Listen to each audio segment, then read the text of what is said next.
Welcome to the Hampton Suites pregame show here on Wild Today Media. It is time for another great, exciting day on the pitch here as the Riverton High School Lady Wolverines and Wolverines will take on the Lady Red Devils and Red Devils of Evanston High School. Kickoff is about 7 minutes and 58 seconds from now, so we want to jump right into things. Riverton Lady Wolverines come into this matchup at 1-2-1. Of course, they won their first game, and they have not won since. However, this will only be their second time at home, and that's where their victory comes from. One of the real problems for this team has been finding goal scoring. They are shutting down Cammie Paskett, as you would expect. 4 people converging on her quite a bit, so they're going to have to get some people charging up. Last year, the good part is you got some players from last year who filled those roles. Celia Mejarado, Maya Nosi, and Decatur Yarber come to mind first and foremost as far as players who can pinch up and help out and free up Cammie, but also maybe get a couple goals themselves.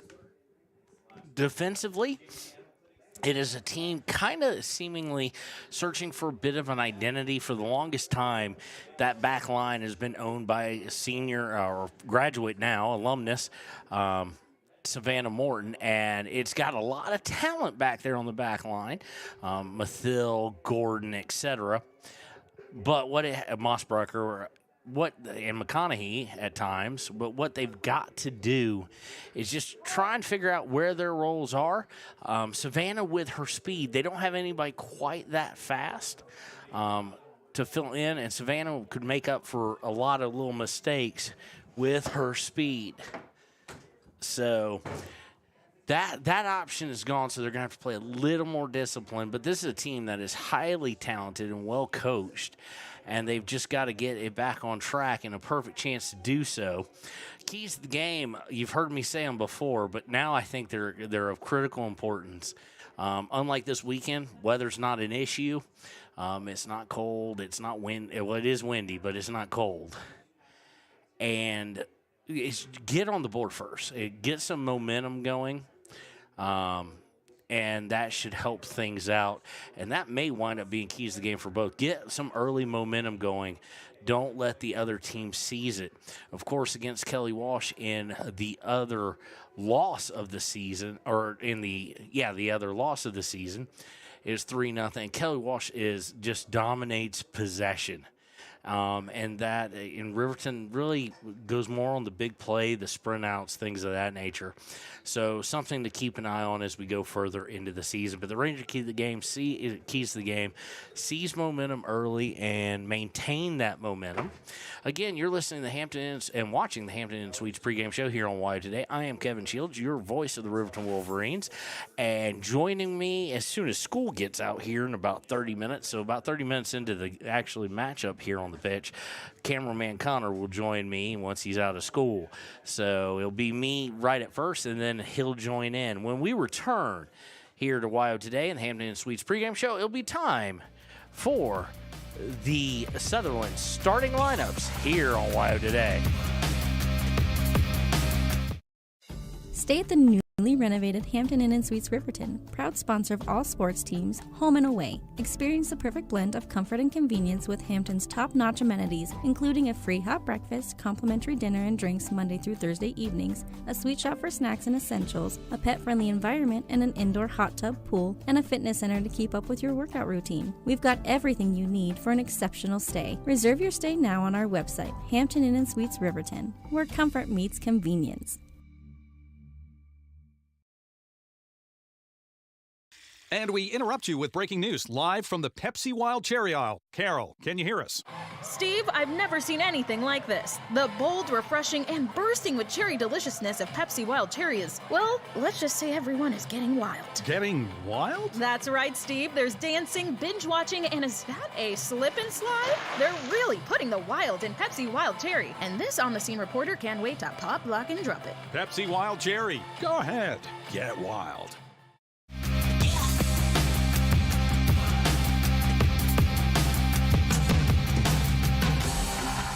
And welcome back to the Hampton Inn Suites pregame show here on WYO Today Media. It is time for the Sutherland starting lineups. First for the visitors from Evanston, at forward, a senior, number 3, Bailey Cazares. At forward, a freshman, number 4, Kristen Ayala Gomez. A freshman, number 7, Haven Hill. Midfielder, sophomore, number 11, Julia Barton. Defender, junior, number 13, Evie Stahl. Midfielder, junior, number 15, Dannon Kohler. Midfielder, senior, number 16, Bella Levitt. Defender, at freshman, number 17, Zoe Barker. Midfield/forward, freshman, number 22, Kristen Hyatt. Defender, junior, number 27, Sierra Barnes. And a senior in goal, number 99, Adelie May. For your Riverton Wolverines today, starting first in goal will be senior Ayana Meharado. Midfield and forward, junior, number 3, Celia Meharado.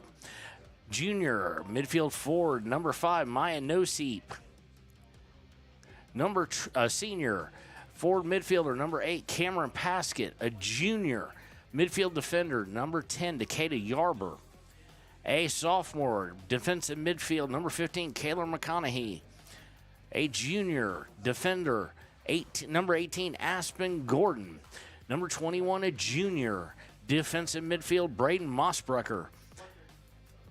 Number 23, a junior defenseman, Timbry Mathill. And rounding it out, number 24, a freshman midfielder, Kimber Mathill. Of course, the Riverton Lady Wolverines are coached by headman Aziz Waheed. When we return, it will be time to kick it off here at Riverton High School on WYO Today. Take the next step in higher education at Central Wyoming College. Offering 2- and 4-year degree programs in a variety of fields, Central Wyoming College in Riverton is transforming lives and strengthening communities through learning, leadership, and connection. Living well isn't just about things. It's about the things that matter. Your family, your friends, and your health. For decades, Sage West Healthcare has been committed to improving the health and care of our communities. Today, we're investing more in our communities, in our people, in advanced medical technologies, and in specialized facilities, so access to better care is close to you and the things that matter most. Sage West Healthcare. Be well, live well. That's why we're here. We believe that everyone deserves a second chance, including us. Hi, I'm Brian Robacher, CEO of Atlantic City Federal Credit Union. And if we said no to you in the past, I'm asking you for a second chance too. In the midst of everything happening, we are committed now more than ever to second chances and when it comes to your finances. An auto loan for your new car, business loans, home loans, and more. Give Atlantic City Federal Credit Union a second chance to give you a second chance. We've been helping our community thrive since 1964, and now it's your turn. Visit AtlanticCity.coop to apply today. Atlantic City Federal Credit Union, federally insured by the NCUA. For a place, a people, an idea, for right and freedom, for liberty and justice for all. For every square inch between fruited plains and spacious skies. Marines fight to win. See all the battles Marines fight to win at marines.com.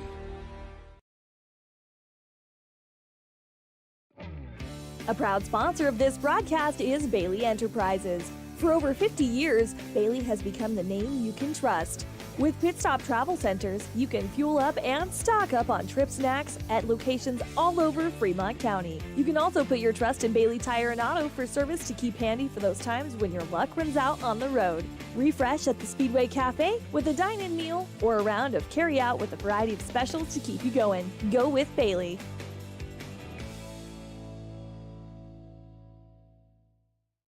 Detailing Done Different can protect your vehicle with S-Tech's Action Series, Carbon or Smart Series ceramic tint, plus premium ceramic coatings for maximum UV and heat protection. All backed by a lifetime warranty. Expect expert detailing to make any ride look brand new. Call 307-851-5158 today. Detailing Done Different. Riverton Blowdorn Lumber is proud to support youth sports. Experience the Blowdorn difference. Quality products, design, delivery, and expert service. Blowdorn Lumber, 1202 North Federal in Riverton. Blowdorn Lumber. Your car or truck is an investment. When it needs repairs, you need someone you can trust to do the job right. Take it to Gunners Automotive. They repair all makes and models of cars and trucks, from oil changes to brakes, tires, and more. Gunners Automotive, 856-2288. The staff and board of the Fremont County Fair wish to thank everyone who attended the fair last year, and this year enjoy Blackhawk live in concert Friday, August 1st. Race you to the fair, the Fremont County Fair. Community Health Centers of Central Wyoming has locations across Fremont County ready to serve you at DuBois Medical Clinic, Riverton Community Health, and Lander Community Health Pediatrics. We accept all forms of insurance, including Medicaid and Medicare. Are you struggling to get medical care? Ask for their sliding fee scale. From family medicine to pediatrics, Community Health Centers are here to serve you. Call 307-463-7160 or visit chccw.org to schedule your appointment. Dos Solitos is proud to support Fremont County sports teams. Enjoy bold Mexican flavors that'll have your taste buds shouting "Olé!" Follow them on Facebook, Instagram, and TikTok for updates on events and food truck locations. You need an oil change, but you don't have a lot of time. Expressway Lubes on South Federal in Riverton and Highway 789 in Lander provide a fast, professional lube, oil, and filter change. Expressway Lubes, locally owned and proud to support our local student athletes.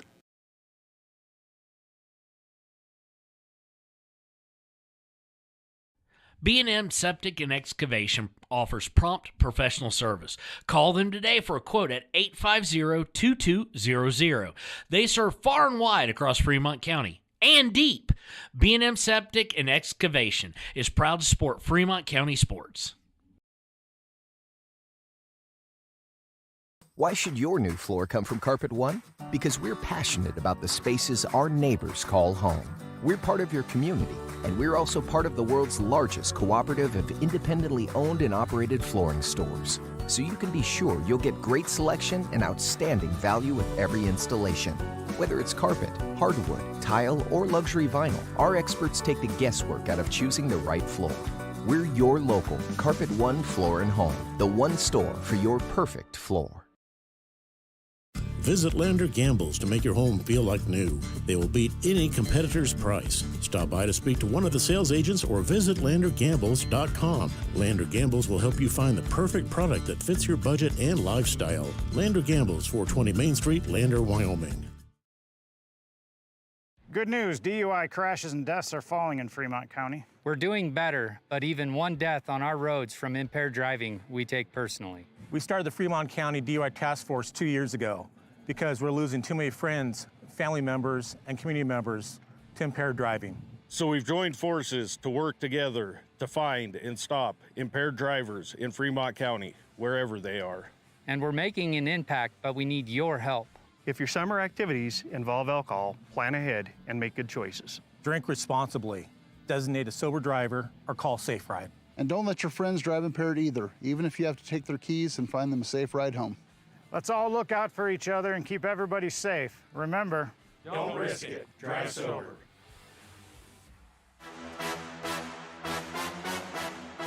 And welcome to Riverton High School. It is time for the kickoff here on YO Today. We're going to see if we can get a little bit closer there. It'll be Riverton with the kickoff. They are in their kind of cardinal red shorts and tops, white jerseys, going left to right on your radio dial. Evanston, in their white with red shorts, red numbering for the Red Devils, obviously. And Riverton trying to push forward, looking for an outlet pass to Cammie Paskett. Just too far and out of reach. Picked up easily by the keeper, who tries to punt it. Doesn't get a whole lot of distance. It's about mid-60s here, low to mid-60s. I think it's about 63 degrees, and we've got winds in the mid to high teens, and that's blowing on the field right to left. Riverton with a steal. Celia Mejarado. But then she'll come all the way back on the far side. I'm going to cross it over. Mejarado now will go all the way back to Decatur Yarber. Yarber brings up, looking for Mejarado, stepped in front by the Red Devils, and they will come away with it at least momentarily. Riverton collapses on them at midfield, and the ball will go out of bounds, forced out off of Evanston by Kimber Mathill.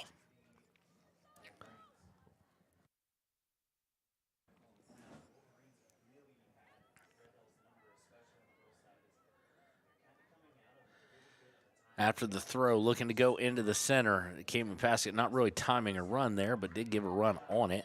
Evanston able to gain possession of it. Now they'll work towards the near side here.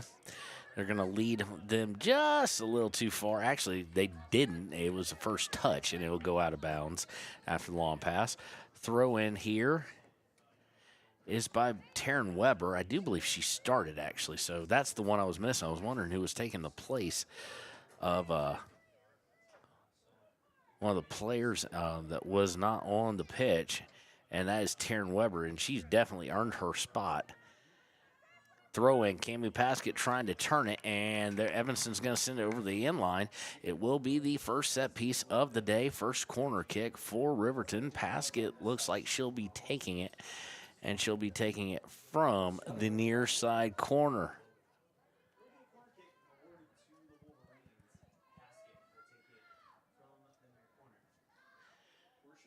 Paskett is going to send it high and into the box and headed, but just not able to control the header.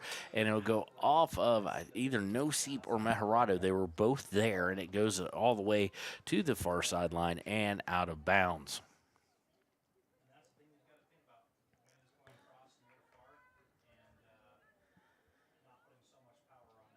So the normal starter that we didn't see is now checking in. Who Weber was starting for today, and Carson Vosica has gone up to the official.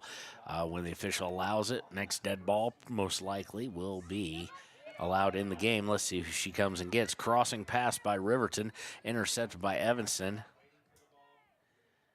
Evanston will go all the way to the back line and look now to push forward, but stolen away by Mathill. Mathill back to Weber. And Weber trying to, I think, give and go with Mathill and just did not put enough on it. But Mejarado able to come away with the steal. Got to Mathill, now back to Mejarado. Mejarado looking to get it into Paskett. Does have her there and sent back out. And then a shot by Timbri Mathill, I think. Trying to lay eyes on the number. That's, 23. Is up and too high. Vosica coming in now for Amaya No-Seep.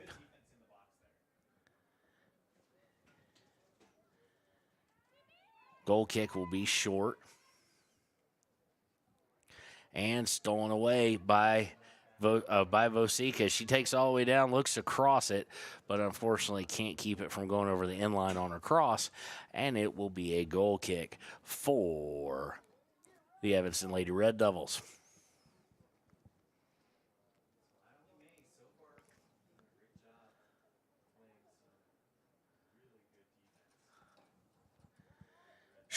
Short goal kick again, kind of what we've seen with Mejarado to Mathill. With the player for the Lady Red Devils out to the side. They'll try and bring it up the far side. Stolen away. Gotten to Mejarado. Mejarado looking to come towards the near side on the dribble. And she's collapsed on by a second defender who's able to kind of poke it back a bit. So she'll kick it, pass it to Weber. Weber up to Vosica. Vosica looking to split two, unable to do so. Ball is sent out of bounds, though, due to the pressure put on by Carson Vosica. Good job by her, and it will be a throw for the young freshman. Nope, she'll hand it off to Taryn Weber. Weber looking to get it into Paskett. Paskett lets it bounce and bounces over her head, and we are going to have a goal kick. They're going to say last touch by Paskett as they were playing on the end line. 34:50 left here in the first half, 0-0 tie. Goal kick's going to go a little bit further this time, but it's going to be immediately intercepted by Vosica. Vosica cuts inside, shoots, and hits the side of the net.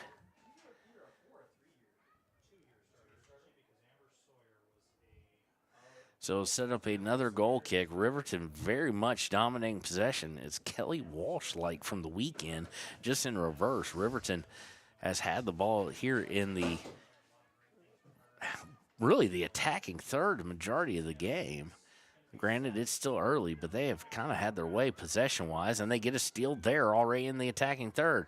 To Mejarado, she might be shooting here, and she does. It's blocked by Red Devil and sent back on the far side, but out of bounds, so it'll be a throw for Riverton. That's all so far Evanston's been able to do is kind of get the ball out of the attacking third, not really past midfield.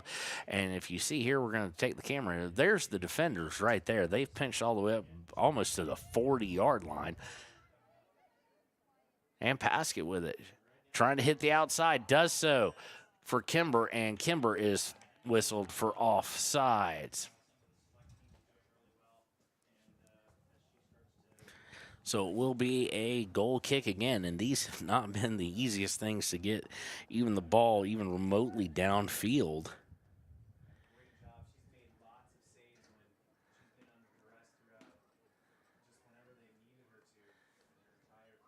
They get it out to about the 40 where the back line was. Back line is backed off, and it winds up with Timbery, and we have a whistle. It will be a foul against Riverton, so Evanston will take it here. And this will be a chance for them to maybe flip the script a bit here right now. Free kick taken. Goes off of Mathil. Mathil trying to get it back off of give and go from the back line. Does so. Gets it up to Mossbrucker. Mossbrucker loses it but gets it right back. Pushing forward. This is one of the few times we've seen Braden this far up. Usually a backline player. Stolen away by Evanston. They'll look to come down the far side. Looking to center it and runs into a couple of feet of Riverton. Has to back it all the way back out. Riverton really pressuring this back line right now. Far side, Evanston trying to figure out possession. And they're going to turn it over right there. Vosica just stepped in front of a lazy pass. Looking to get through to Cammie Paskett. Can't do it. Gets it back. Now does get it to her. Paskett gets some space, needs to cross here, and took the shot. And she just had run out of real estate for a half-decent angle. And we'll have some substitutions here. Maya Noseep will come in. I think that Piper Anderson will come in. Noseep Anderson. And also coming in will be... Okay, I'm going to mute myself for a second.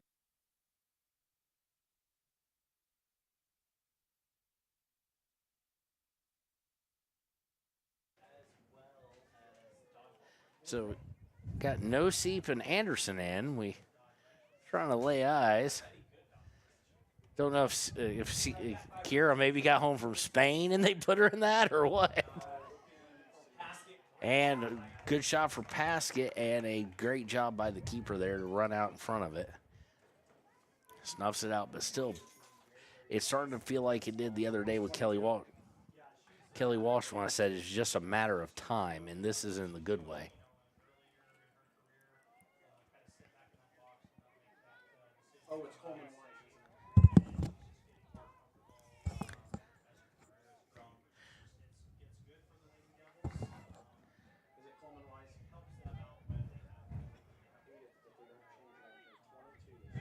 So Coleman Weiss, back from Spain, has checked in and switched numbers on us. And a long pass, they get to Mathil. Can she get through? She cannot. Good job by the defense there, and they send it down towards the corner. It will go out of bounds. It will be last touch by the Lady Red Devils, so it will be a throw for the Lady Wolverines. Throw-in is to Mathil. Mathil and Kimber, I do believe, they're looking for a cross, unable to get enough on it to get Cammy. Red Devils also had it well played, but Riverton takes it right back, goes back to their back line. They'll look to set it up. Gordon looking to work the far side. Does so to Coleman Weiss. And there it's taken by Evanston. How long will they have it? It's the question, though. Looking to center it. Coming back on it is Timbry Mathil. Forces a backwards pass. And this will be intercepted by Taryn Weber. And she's got some options. Puts out for Noseep. And Noseep just not really on the run there. Taken away by Evanston. Evanston looking to work near sideline. Takeda Yarber comes up on it.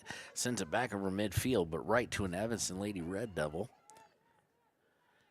Anderson steps in front of it, gets it over to Noseep. Noseep trying to go through, can't get it through. It winds up at Taryn Weber's feet. Back to Noseep. Short passes here and some deflections, and it's going to be deflected by Taryn Weber off of Maya Noseep.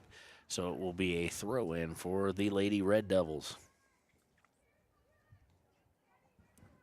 Johnson enters for Evanston. Mathil for Riverton. Mathil coming back in. That'll be Kimber, I do believe. Yes, Kimber will come in for Coleman Wise. Up to Timbry Mathil. Mathil looking to go through a player. Does momentarily, gets touched, and it was last touched by Evanston as it went out of bounds. Be a throw-in. Throw-in taken by Mathil. Looking to get it up to Paskett. Does so. Paskett looking to cross. Doesn't have anybody there. Does all of a sudden has Maya Noseep there. As she came on, tried to chest it down in front of her, and it just went off of her and over the end line. It will be a goal kick. Good job by Cammy there, at least throwing the pass out there. She didn't have the angle for the shot, so put it somewhere where someone can go get it.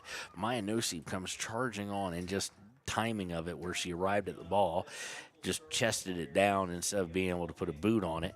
Goal kick immediately intercepted and put towards the net. Kimber Mathil giving a run on. Mathil with great defensive pressure there on the forecheck, so to speak, as they would say in hockey. And we get a whistle, and are they going to get Kimber for the shoulder shiver yet again? Doesn't throw hard enough to get a card or anything, but does try and use it, and half the time it doesn't get called. So free kick immediately to Kimber Mathil. Goes over to Meharada, who looks to cross it. Unable to do anything with it, but Meharada steals it right back. Gets it Noseep. Running on it is Timbry Mathil, and just can't beat the defender, who will send it out of bounds on the far side for a Riverton throw. 27 minutes left exactly when this throw will take place, and coming in will be Bray Mossbrucker returning for Piper Anderson. Throw-in is to Meharado. Meharado keeps herself, now goes back towards midfield. Dribbled up, got into Noseep. Noseep trying to one-touch it to Meharado, can't get it to her, but Riverton steals it right back to Meharado. Meharado to Noseep. Noseep trying to get through, gets it to Meharado, and now it'll be cleared momentarily. Mossbrucker on top of it. Mossbrucker back to Meharado. Meharado looking to play through, does so. A potential slide tackle. Weber going to come up for it, sends it forward, and we have a whistle. It's going to be offsides against Cammy Paskett. So it'll be a free kick, which hasn't meant anything for the Lady Red Devils so far. They're just not, either they just can't get it to their players, so they need to come up for them, or they're just not really paying attention to where their players are and just sending it downfield. Riverton has been on the receiving end of a free kick more often, I think, than the Red Devils are, but not this time. This time played up for it and now looking to push down the far side of the field. It will go out of bounds. They're going to say it was last touched by, I think they're going to say it went off Noseep. Two Riverton players there. Noseep was the closest, at least when I noticed it, but not sure who might have touched it. Inbound is taken by Yarber, though, off the throw to I think, I can't tell who that is, but they get it up to Mathil. Mathil's got some numbers with her, gets it to Paskett. Paskett, long shot, and just off target to the left, was kind of curving, and the English was taking it left from her. And with 24:54, it'll be another goal kick for the Evanston Lady Red Devils.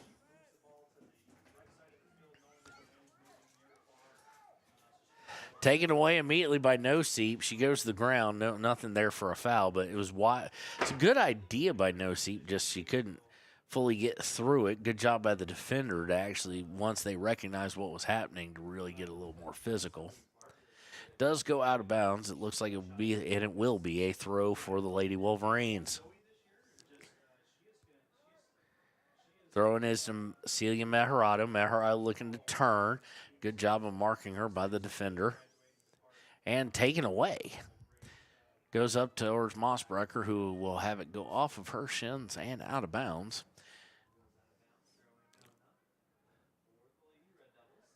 Throw in by the Lady Red Devils. On the far side, trying to do something, but taken away momentarily. Then gotten back by Evanston, but now it's sent back to the back line. They will look to cross it over here. And they do so, but now stolen away, and Paskett with her speed may be the first one to get to it. And she is sent crushing to the ground with an elbow. Landed face first. I mean, there was no play on the ball there, so you could see a yellow. In fact, I'd like to see a yellow there. We're not going to, but there was no attempt to play the ball there whatsoever. It was just an elbow in the back between the shoulder blades. But I do like allowing physical play, so the referee won't. Hopefully that'll go both ways. And Paskett going towards goal, and it's deflected down by the keeper. Relatively easy. She didn't have to move off her line at all. Didn't have to move her spot to actually get the first hand on it. And she'll punt it free. Not the best goalie leg here. Mejarado, No Seep heading it back and forth. Now Mejarado with it. She'll go back to Mossbrecker. Mossbrecker looking for No Seep. Stolen by the Lady Red Devils. They'll look to work inside or outside on the far side. Stolen away and sent forward to No Seep. No Seep sending it forward to the defender, who's come all the way up. Nice little give and go. They're trying to get it across to Paskett. Paskett has it, but has it immediately taken away. But Mejarado with a shot and kind of got held up by the wind. Made it a little more dangerous than it would have been. Without the wind, it goes screaming about 20 feet too high. But again, it's a ton of time down here. And the only thing you do worry about is kind of goalie maybe spacing out. Of course, we're talking about Iana Mejarado, super academic, super athlete, super speech and debate person, super at pretty much everything she touches. So I don't think losing focus is going to be her issue. But she really hasn't had to do anything. No goal kicks, no saves, nothing even remotely on, in the attacking third so far.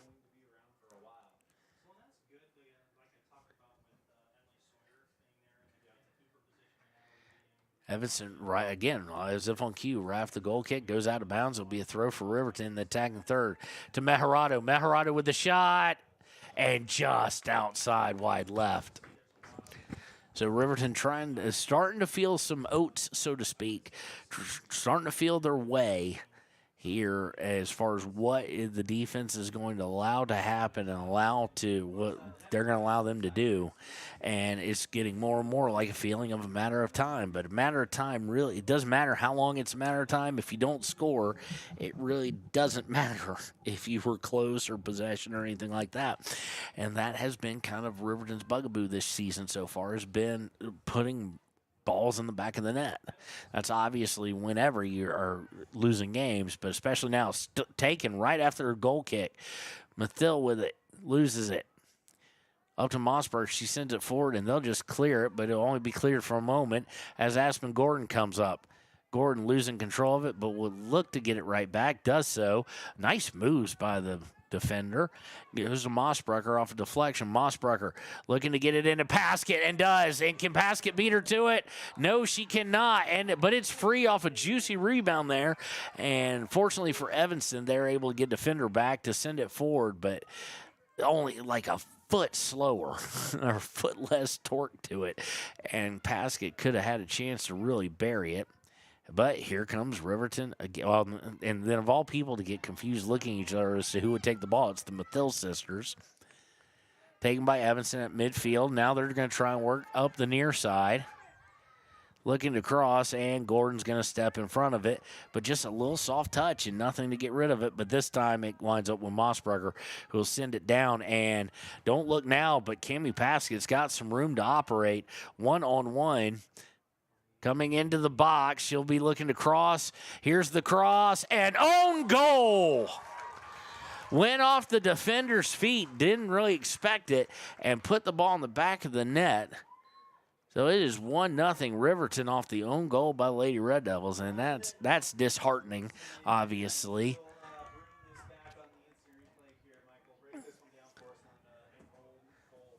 Just not.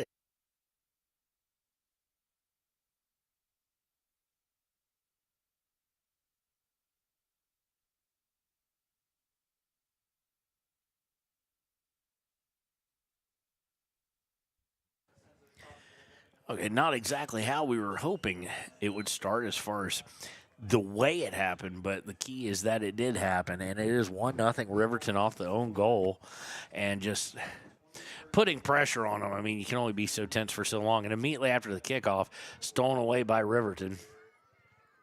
Gets sent back. Weber with it, and Weber's going to send it out of bounds. It will be a throw-in for the Lady Red Devils. We've got 18 minutes here in the first half left.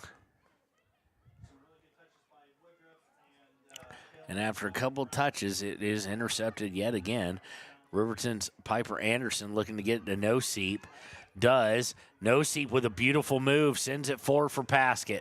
Paskett working the near side, back to No-Seep. One touch to Paskett. Can she get to it? No, she cannot. It'll be over the inline.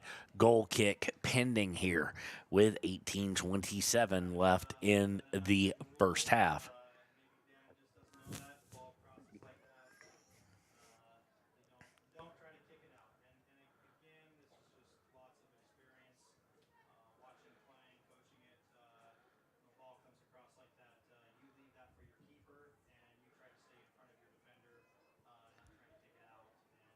Goalkeeper so far been very, very busy on one side of the field, and goal kicks have not been good.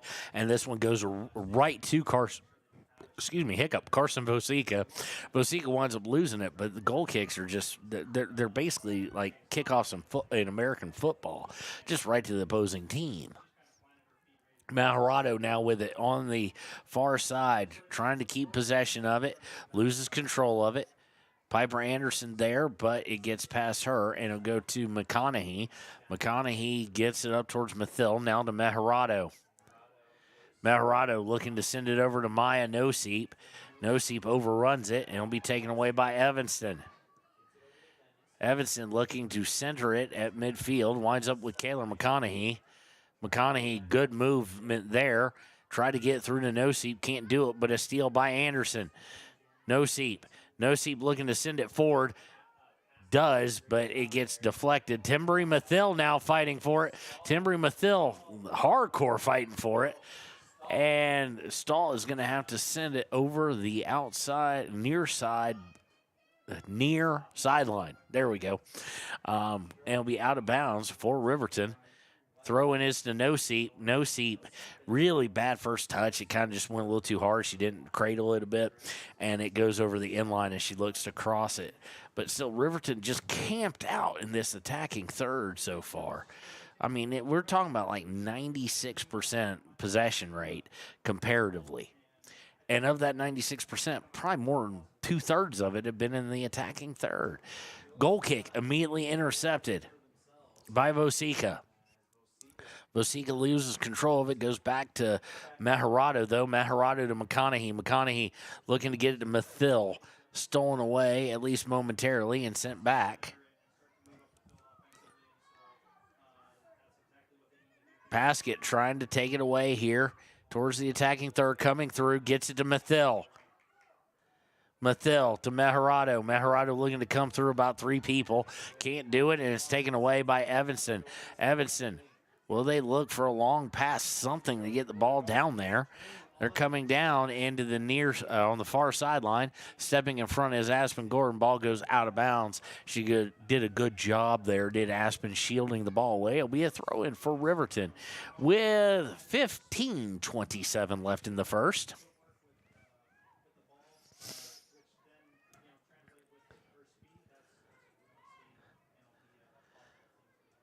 Throwing to Vosika, back to Gordon, and Gordon will say, enough of this. Let's get the ball down there and let us pinch up a little bit and try and take it away. And immediately sent out of bounds by Evanston, so it'll be a throw in the Evanston half by Riverton. Coming now in is Coleman Weiss, and I just forgot a name. Mossbrucker, number 21, Braden Mossbrucker.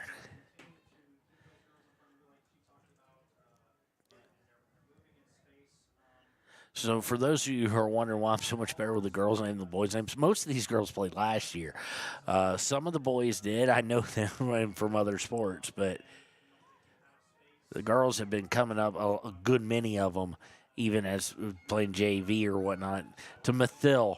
Mathil outside to Meharado. Celia looking at a double team, trying to take it down towards the baseline, looks across it, and baseline, that's basketball. Crosses it, and it does get sent over the back in line, and it will be a corner kick for Riverton as they lead 1-0. This will take place inside of 14 minutes to play. A reminder that coming up on the 26th, the Riverton Rotary Club will be hosting a Riverton Cleanup Day. It's a chance to everybody join out. There's all sorts of teams and stuff, so look them up on Facebook. Shoot a message if you have any questions. Here's the corner, and it's going to be headed out of bounds. Let's see who they're going to say at last touch. They're going to say at last touch, Riverton.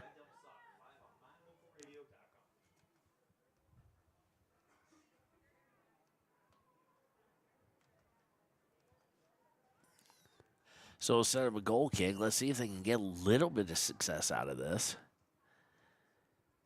Meharado able to step right in front of it and put some pressure on, but they do get Evanston Lady Red Devils come out with it, and they'll look to get it up towards midfield. Aspen Gordon stepping in front of it. Aspen goes back to Yarber. Yarber coming center, now gets it over to Mossbrucker. No, not Mossbrucker. So, excuse me, that's Anderson. Anderson to Meharado. Now to Mossbrucker. Mossbrucker looking to get it back to Anderson. Has it stolen away, but she'll come back and get it after an errant pass by Evanston. She looks to send it to midfield, taken away by Evanston.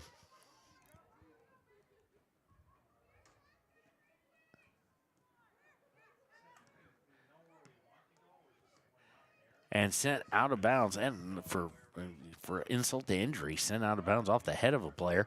Thrown in by Mossbrucker. She's trying to find Paskett by herself. Paskett looking to try and go down the near sideline.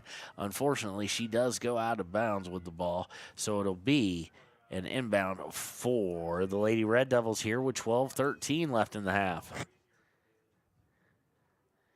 So much nicer out today than it was on Saturday. Friday, too, but Friday at least we had a press box, and here today we have a press box, too. But 63 compared to 37, and windy both days. But Mossbrucker, really good job coming up the near sideline a bit, avoiding a couple people, and then looking for a pass and just sent it way too far. So lead to a goal kick, and like I said, these have been very problematic for the Lady Red Devils.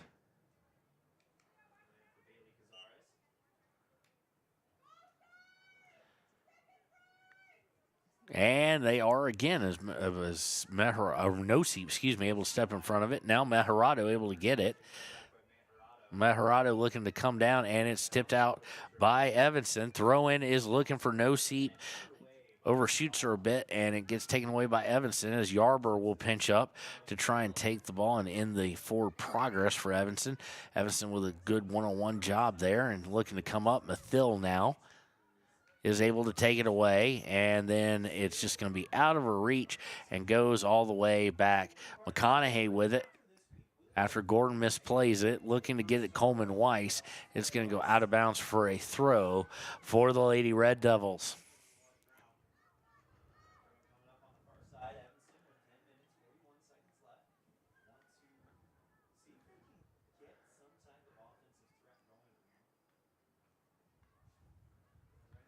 Throwing by Riverton. Looking to cross it over. Taken away, but sent out of bounds by the Lady Red Devils. So it'll be a throw-in. Looks like it'll be McConaughey taking it. Throw-in is to Coleman Weiss. Kind of goes up her shoulder. To Meharado. The Meharado. Now back to Gordon. Back to Meharado. Over to McConaughey. McConaughey looking to cross it over. Gets it to Mathill. And Mathill taking off for it. She's going to get to it first. Mathill puts out for Paskett. Paskett stopped. Mathill trying to get to it first, and it's sent way wide. And it will be...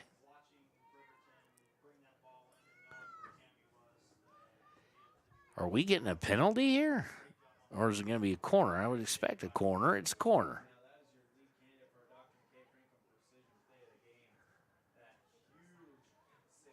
Oh, no, they're going to now say goal kick. I'm confused.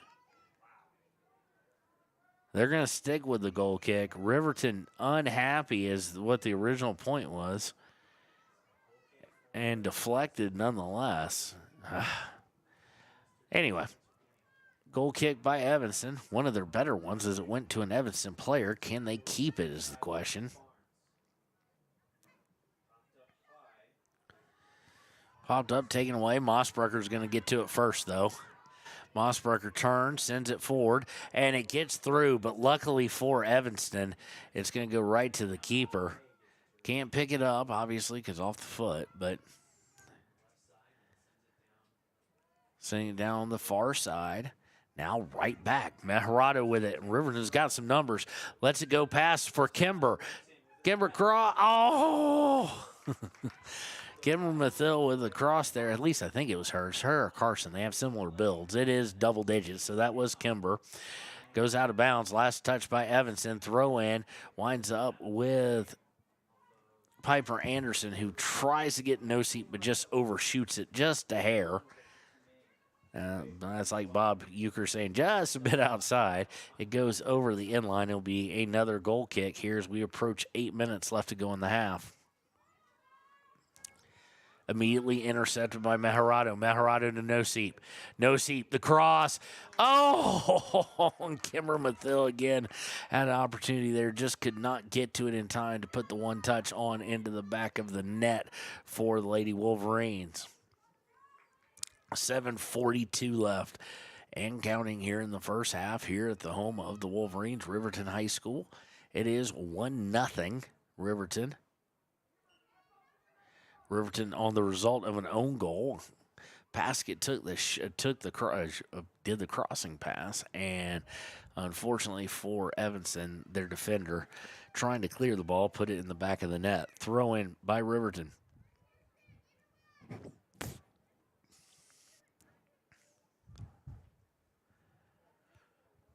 Going to Kimber Mathill on the outside. She's not going to be able to chase that down. He'll go over the inline for a goal kick.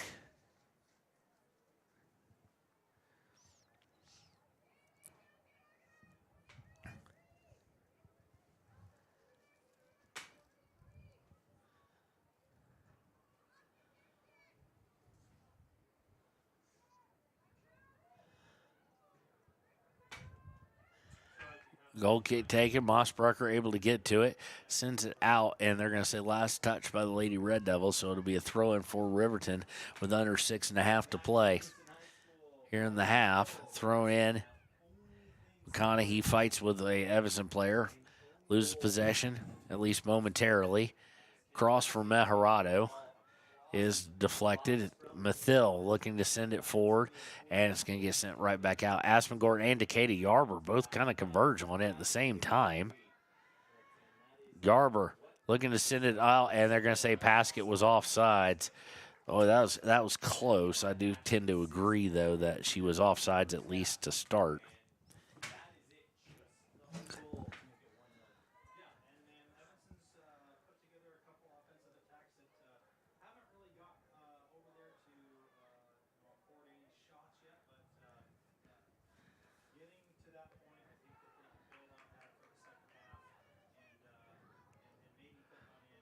Yarber trying to get Noseep taken by the defender, but Noseep with the constant pressure.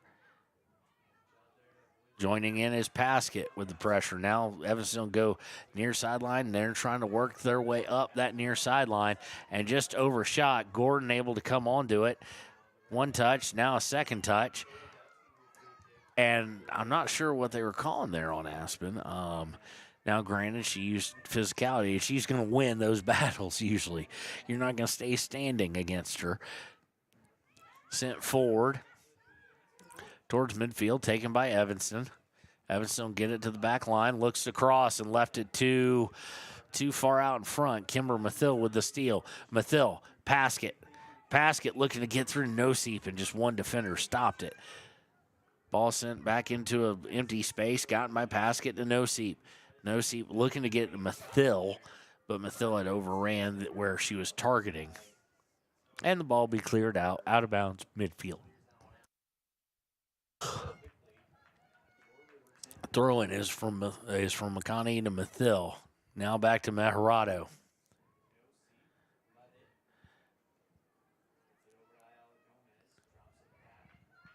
And they'll work forward. Now they got to watch out here because Riverton will get a hold of it.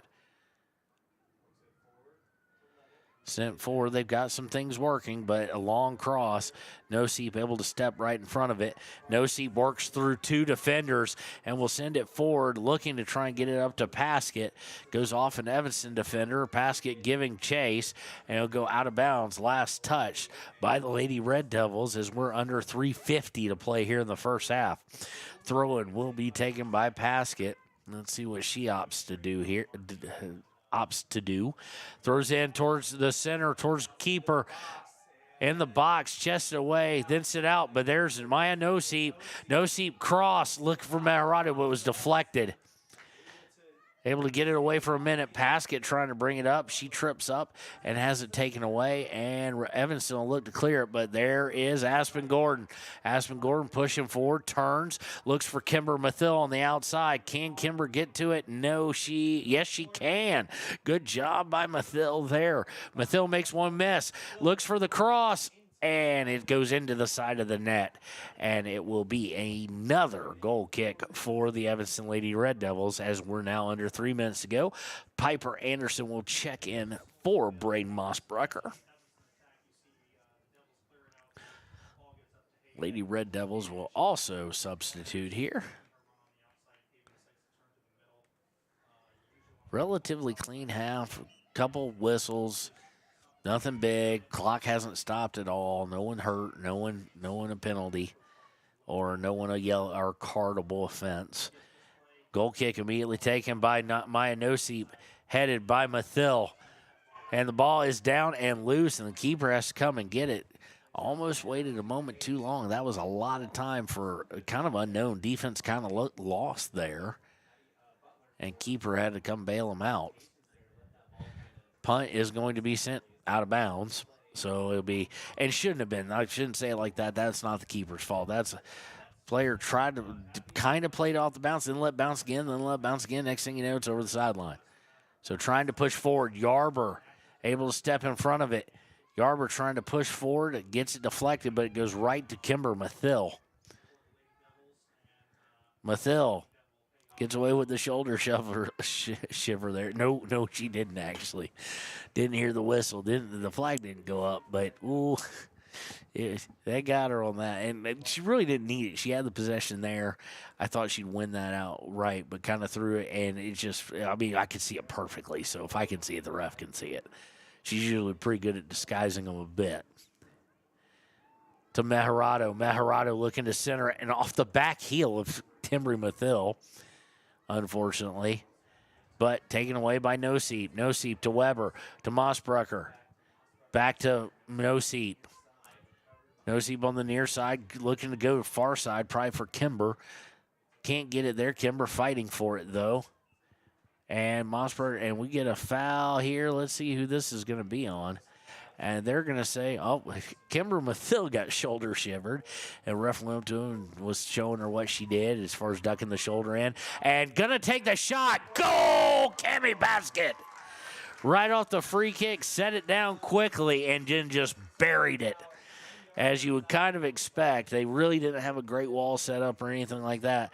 And it is 2-0 in favor of the Riverton Wolverines. And it's technically the first goal by a Riverton player. So 2-0 in favor of the Wolverines here. That shot came with 41 seconds left in the half.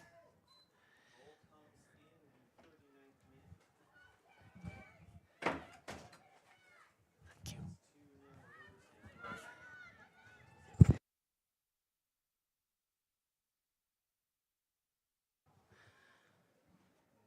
24 seconds left. And we're getting our first look at the brand new programs. They look good.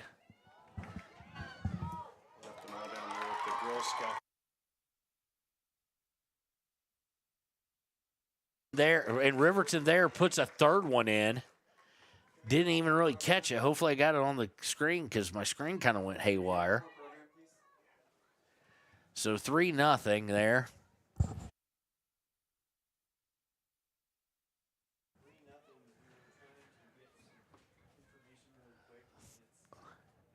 Just quickly, and in the span of less than 28 seconds, Riverton nets 2 after the own goal kind of started things off, and it is 3-0 Riverton. Good to see here because, like I said, Riverton's had a hard time scoring goals, and more importantly, even in their win, they won 1-0. So, all right, well, that is going to do it for the first half. When we return here, it'll be time for the second, but we'll have a little bit of the United States Marine Corps halftime show here on WYO Today. Your tax pros at 219 East Main Street in Riverton, Wyoming can handle all your tax needs. Whatever your situation, we know what to do. Call 307-856-2256 today to schedule an appointment. H&R Block is open Monday through Friday, 9 a.m. to 3 p.m. Men have a way of doing things. A man has his way of eating, of exercising, of keeping his hands warm, and of straightening up. So, when a man faces a serious life problem like divorce, depression, or suicidal thoughts, shouldn't a man have a way to deal with that too? Well, now he does. I'm Dr. Rich Mahogany. Visit me at mantherapy.org. Hey guys, this is Nick Haskell, and here at Haskell's Furniture and Flooring, we have the best brands. With our size, we are able to shop for you. We're able to choose the top products from the best companies. We carry Lazy Boy, Tempur-Pedic, Ashley, Sealy, Serta, and more. With our variety, we can make sure we're a one-stop shop for all of your home furnishing needs. Come in today to one of our locations in Cody, Lovell, Worland, and Riverton, where we have the best prices and a better service.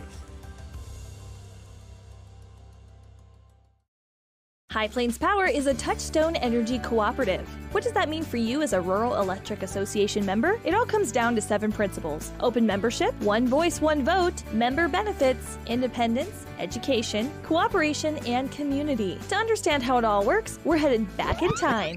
In 1879, electricity was in major cities, but rural areas were out of luck. In 1935, President FDR made it possible for companies to build power lines to unserved areas. By the time we hit 1941, some 400 electric co-ops had been organized to serve rural America, just like High Plains Power. For more information, visit highplainspower.org.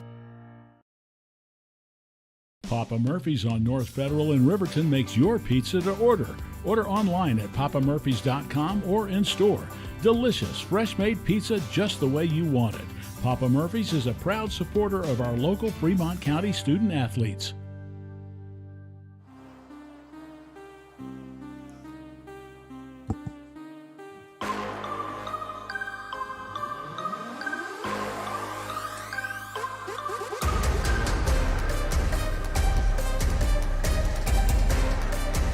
And welcome to the United States Marine Corps halftime show.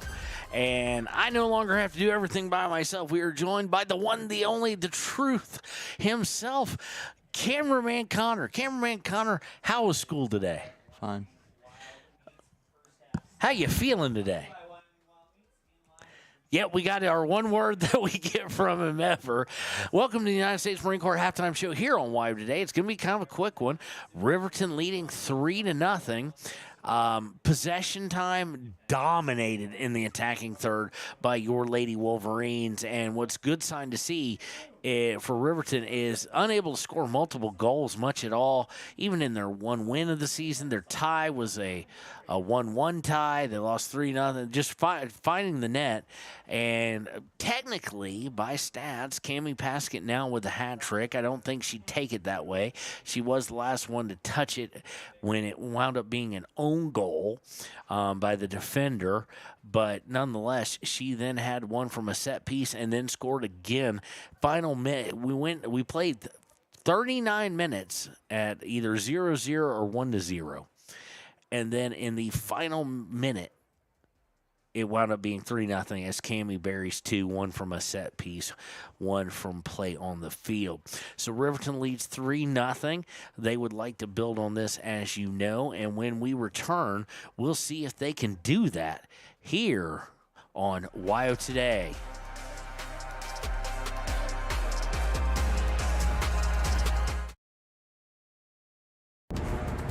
Exploding at 200 miles per hour. Airbags pack a punch. Until age 13, stay buckled up in the back seat. Buckle up, Wyoming. It's the law. For more than 40 years, Porter's Mountain View Supply has been serving central Wyoming with top brand name spas, stoves, fireplaces, and outdoor grills. With 2 locations in Riverton and Casper Plus financing available for your purchase, Porter's offers expert advice, quality products, and service along with maintenance. Porter's, your local spa, stove, and fireplace provider in Riverton at the corner of Sunset and North Federal.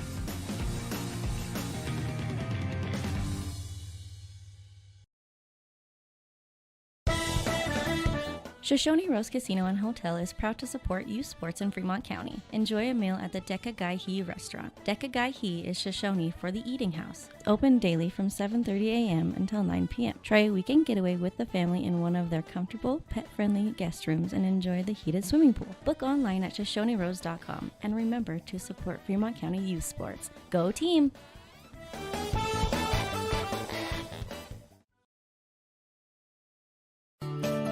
Snyder Signature Properties would like to give a huge shout out to the local sports of Fremont County. They are here to support your team and your local home real estate needs. Call today to see how Snyder Signature Properties can help you buy and sell your next property. Good luck to all Fremont County athletes. When repairs are complete after a collision, you expect your car, SUV, or truck to look like new. That's the service you'll receive at Stork Auto Body in Riverton. Professionalism and meticulous attention to detail. You can depend on Stork Auto Body, 841 Miniweb Avenue, Riverton. The choice is yours. Sutherland's Friends of the Family Plus Consumer Credit Card lets you choose from 5% off instantly at the register or special financing on qualifying purchases. That means no forms, no waiting, no rebates. You can choose 5% off instantly with your Sutherland's credit card. Got a big project? Choose special financing. The choice is yours with Sutherland's Friends of the Family Plus Consumer Credit Card. Subject to credit approval. Minimum monthly payment required. See store for details. Only at Sutherland's. Don't leave your future up in the air. Always wear a seatbelt and reduce your risk of death of serious injury in a crash by almost 50%. Buckle up, Wyoming. Stay at the newly renovated Hampton Inn & Suites Riverton, proud sponsor of all sports teams, home and away. Experience the perfect blend of comfort and convenience with Hampton's top-notch amenities, including a free hot breakfast, complimentary dinner and drinks Monday through Thursday evenings, a sweet shop for snacks and essentials, a pet-friendly environment and an indoor hot tub pool, and a fitness center to keep up with your workout routine. We've got everything you need for an exceptional stay. Reserve your stay now on our website, Hampton Inn & Suites Riverton, where comfort meets convenience. And we interrupt you with breaking news live from the Pepsi Wild Cherry aisle. Carol, can you hear us? Steve, I've never seen anything like this. The bold, refreshing, and bursting with cherry deliciousness of Pepsi Wild Cherry is, well, let's just say everyone is getting wild. Getting wild? That's right, Steve. There's dancing, binge-watching, and is that a slip and slide? They're really putting the wild in Pepsi Wild Cherry. And this on-the-scene reporter can't wait to pop, lock, and drop it. Pepsi Wild Cherry. Go ahead. Get wild.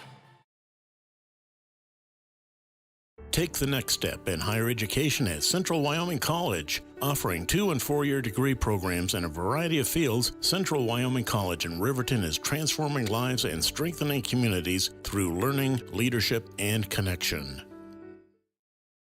Living well isn't just about things. It's about the things that matter. Your family, your friends, and your health. For decades, Sage West Healthcare has been committed to improving the health and care of our communities. Today, we're investing more in our communities, in our people, in advanced medical technologies, and in specialized facilities, so access to better care is close to you and the things that matter most. Sage West Healthcare. Be well, live well. That's why we're here. We believe that everyone deserves a second chance, including us. Hi, I'm Brian Robacher, CEO of Atlantic City Federal Credit Union. And if we said no to you in the past, I'm asking you for a second chance too. In the midst of everything happening, we are committed now more than ever to second chances and when it comes to your finances. An auto loan for your new car, business loans, home loans, and more. Give Atlantic City Federal Credit Union a second chance to give you a second chance. We've been helping our community thrive since 1964, and now it's your turn. Visit AtlanticCity.coop to apply today. Atlantic City Federal Credit Union, federally insured by the NCUA. For a place, a people, an idea, for right and freedom, for liberty and justice for all. For every square inch between fruited plains and spacious skies. Marines fight to win. See all the battles Marines fight to win at marines.com.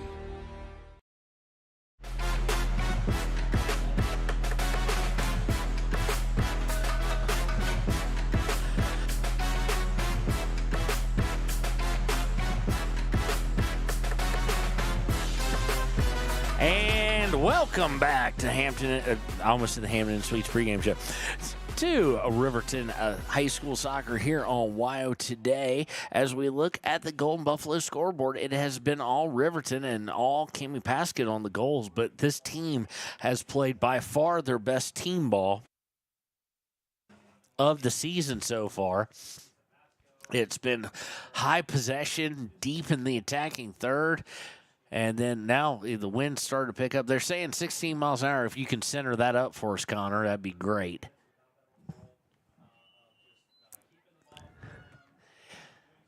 And here, Evanston will start with a kick. They're going to send it all the way down. And why not? You've not been able to really get down there at all. Gordon gets it. Gordon turns. Going to try and take it up with possession. Gets it to Mossbrucker. Mossbrucker to Meharado. Meharado to McConaughey. Or to Mathill, excuse me. Mathill to Noseep. Noseep keeping possession of it. Gets it to Mossbrucker. Back to Noseep. Noseep through. Has a chance to get all the way through and gets deflected over to Vosica. Vosica back to Meharado. Or Mossbrucker. Mossbrucker going all the way over to Timbry Mathill. Mathill looking for her sister. Can't get it through to Kimber. Taken away by Evanston. Red Devils trying to push it back past midfield. They do so. And immediately it's going to be deflected, and Yarber comes out and kicks it back to Ayana Meharado.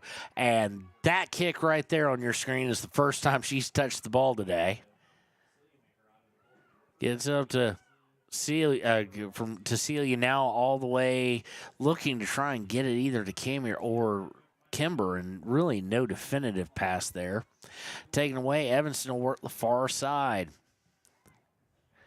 Looking to cross over, stepped in front of Mathill. Back to Gordon. And a misplayed ball there. Winds up being intercepted momentarily. Gordon fighting for it. Can't get it fully. McConaughey on the mark, and they're going to come down the far sideline is Evanston, but push it too far out in front, and it will go over on the turnover.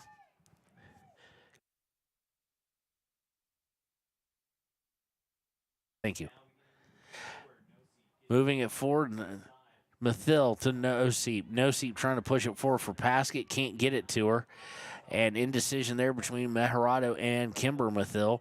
And it gets taken away by Evanston. Both of them kind of looked at each other like, are you going to get it? Am I going to get it?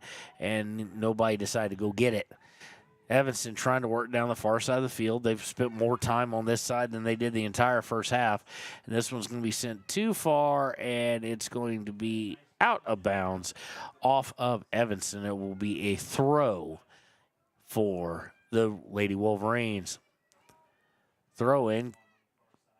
Mathil goes to the ground. The referee wasn't buying it, I don't think, but it was last touched by Evanston, so it'll be a throw 20 yards further up. Thrown in to Gordon, not to Gordon. That's Timbry Mathil. Mathil, I'm having a hard time with the numbers right now, the wind and ponytails. Does go off of Timbry, looking for Kimber. Goes out of bounds, throwing for Evanston. Yarber heads it off the throw in. Mathil fighting for it. Evanston comes away with it momentarily before Yarber sends it up towards midfield. Giving chase is Meharado and a couple others, and misplayed right to Noseep. Noseep coming down the far side. She's got Paskett with her. Vosika trying to get in there. Shot is just wide and sent out of bounds by the back line before Vosika can get there. So it will be a throw in for Riverton. Jetting up to take the throw will be Braden Mossbrucker. Inbound is to Vosika, looking to get it right back to Mossbrucker. Mossbrucker putting it on target, and just nothing really to a little slow bouncing roller, and picked up by the keeper. Adelaide May with the punt, and again, taken away right by Riverton. They get to Paskett. She's going to be double-teamed or triple-teamed. She's trying to put it out for Noseep. It winds up falling to Meharado. Now Vosika trying to put a run on it and just unable to get the shot off before the defender got to it. Now looking to cross to the center by Evanston. It's going to go off of Mathil's knees and out of bounds on the near side for a throw for the visitors from Evanston. Connor, what's the clock say?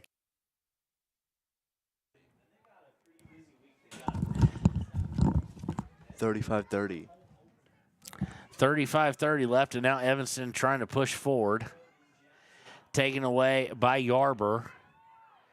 Yarber up to Vosika on the near sideline. Vosika to Noseep. Noseep putting out for Vosika. Vosika on the run. Good job by Kohler to get back there for Evanston and sends it out of bounds on the near side. It'll be a throw for the Lady Wolverines.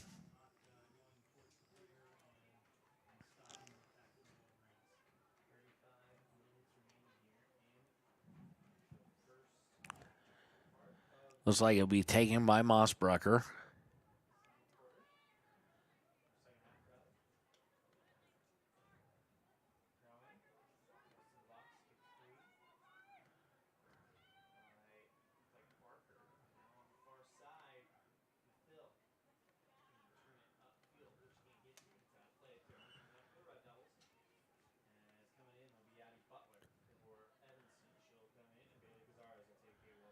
Substitutions now for the Lady Red Devils.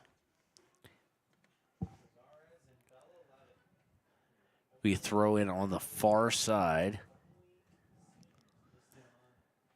Throw in, taken away momentarily by Kimber Mathil. And then it will go out of bounds. Wow. They're actually going to say that was last touch by Evanston. I thought it was just a pullback by Evanston that just was out of reach. But nonetheless, throw-in is going to go to Evanston and then right out of bounds off of Evanston. So it'll be a throw-in for the Lady Wolverines, as we will see Coleman Weiss come in for Vosika for the Lady Wolverines here with 33:42 left, I do believe. Throw-in, Noseep with it momentarily, then loses it and gets kicked and cleared all the way back to Kaylor McConaughey. McConaughey looking to push forward, and it will go out of bounds. They will say last touched by the Lady Red Devils.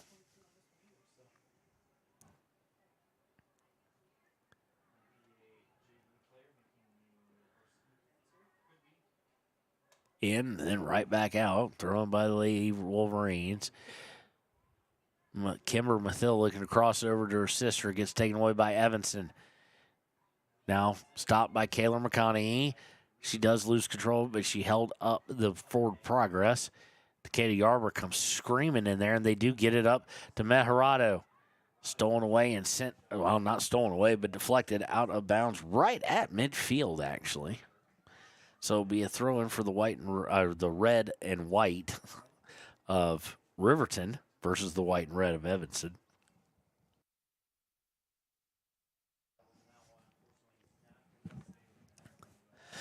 Thrown by, and we had substitution going on.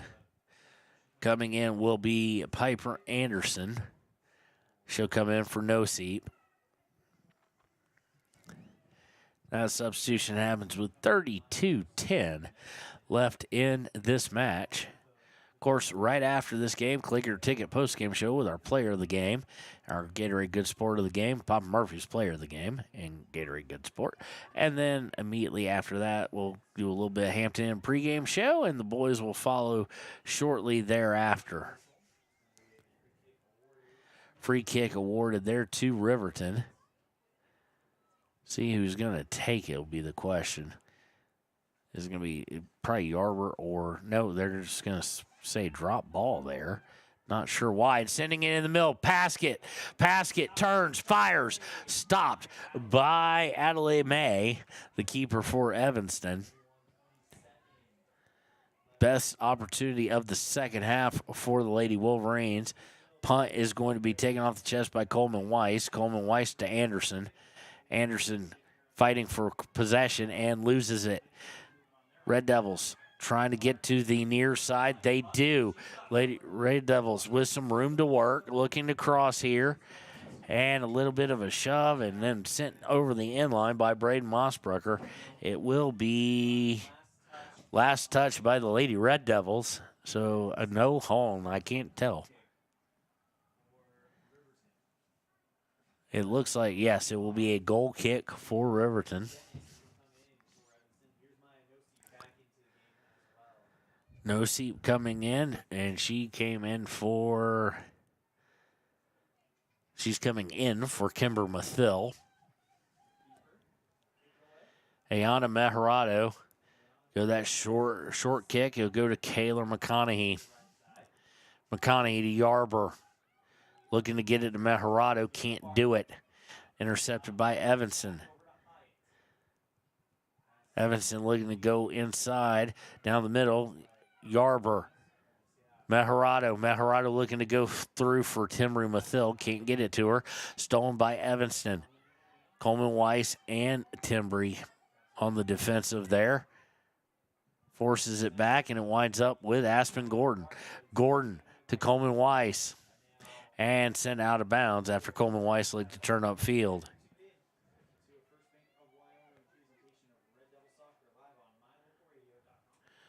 Throw in by Mossbrucker, looking to get it up to Paskett.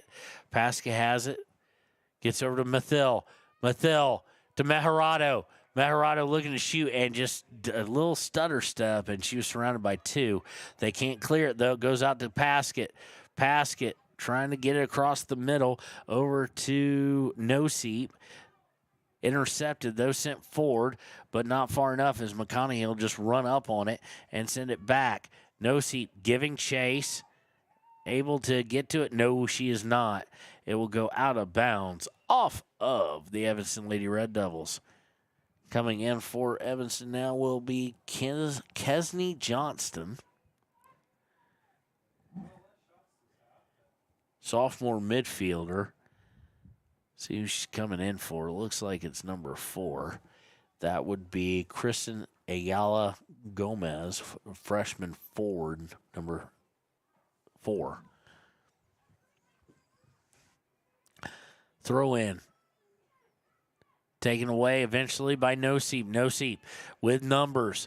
Takes a shot, and well played, goalie right on top of it. It would put it in front of her, but it was on target by Maya there with how much time, Connor? 28 minutes. Left here in this match, 3-0 Riverton. Evanston's had a little bit more possession in the attacking half, but nothing to write home about yet. And here comes Riverton right off that punt, trying to push forward. It's Meharado. She has to come back from Mossbrucker. Mossbrucker to Meharado. Meharado looking to get through, can't get through. Mossbrucker giving chase, and I don't know if that helped, but Abby Butler plays it off of her foot and out of bounds. So it'll be a throw-in for Riverton. Kimber Mathill coming back in now for Celia Meharado. Throw-in, looking for Kimber. Taken away from momentarily, but Coleman Weiss steps in front of it and then loses it out of bounds off of her shoulder. Be a throw-in for Evanston. Lady Red Devil throw-in. Coleman Weiss steps in front of it. And Mossberger looked across it, trying to get to Mathill. Mathill trying to get through. Cannot get through. Throws a little bit of a push. And she's going to get talked to. And one thing, I don't know if I'd necessarily blame her for it. Referee didn't like it. I get it.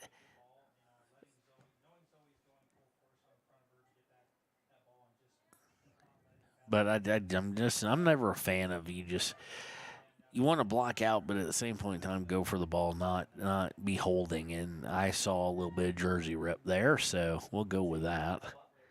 But nonetheless, the shove is going to get called, especially when the ref is right on that shoulder.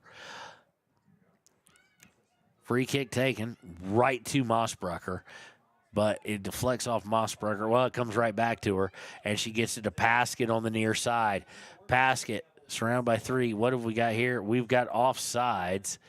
I mean, it was most likely Paskett who was offsides. Is it her or Maya Nosey? Maybe Timbry as well. Just can't really tell.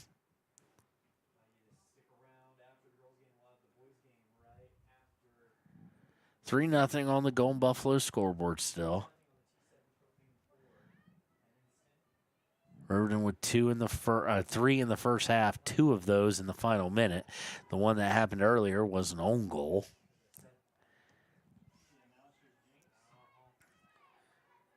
Free kick taken away by Mossberg to Coleman Weiss, and Coleman Weiss just can't settle it enough, and the spin causes it to go out of bounds off of her left foot. Throw in by the Lady Red Devils. And they're going to say it was last touched by Evanston. So throw in. Going to Paskett. Paskett, Mossbrucker. Mossbrucker trying to send it forward. Paskett coming in on it. And she'll look to clear it. This has been when they can get in trouble, and it winds up at Kimber Mathill's feet. To Coleman Weiss. Cross to Timbry. Timbry trying to get through. She's got an angle, potentially. Oh, and she just can't get through. Timbry Mathill there trying to work the angle and just put it out a little too far. She got held up a little too well by the Lady Red Devils, but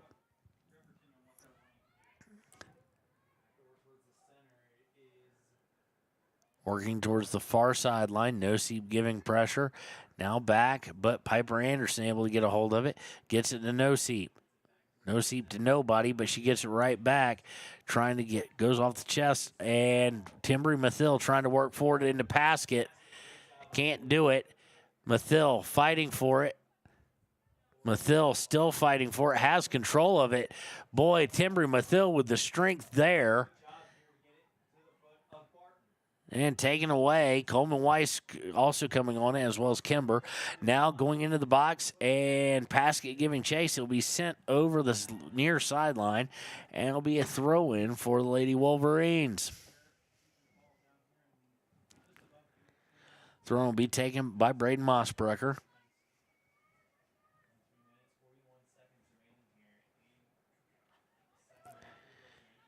Throw-in stepped in front of. And, not what they wanted. Looking to clear after a missed touch, and the defender, because of the spin, again, sent it over the end line. It'll be a corner kick. Vosica coming in for Coleman Weiss.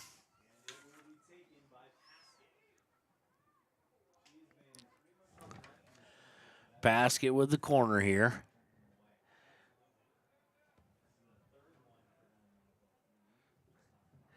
It's on the ground. Right back to Paskett. And she was setting a shot. I'm not a big fan of near corners as Mossbrecher trying to turn on it and pass it back in the box, sends it well left of the goal face, and it will be a goal kick. I just don't like short corners, and I don't like low ones. Put them up there, cause some chaos, especially at this level. I mean, you can do some things with short corners and whatnot. It's just harder to do for younger folks. Heck, and older folks like me, impossible to do, so it's just harder for the younger folks. Winds up with Gordon off the goal kick. And that's almost been one of the better weapons of Riverton, has been their goal kicks.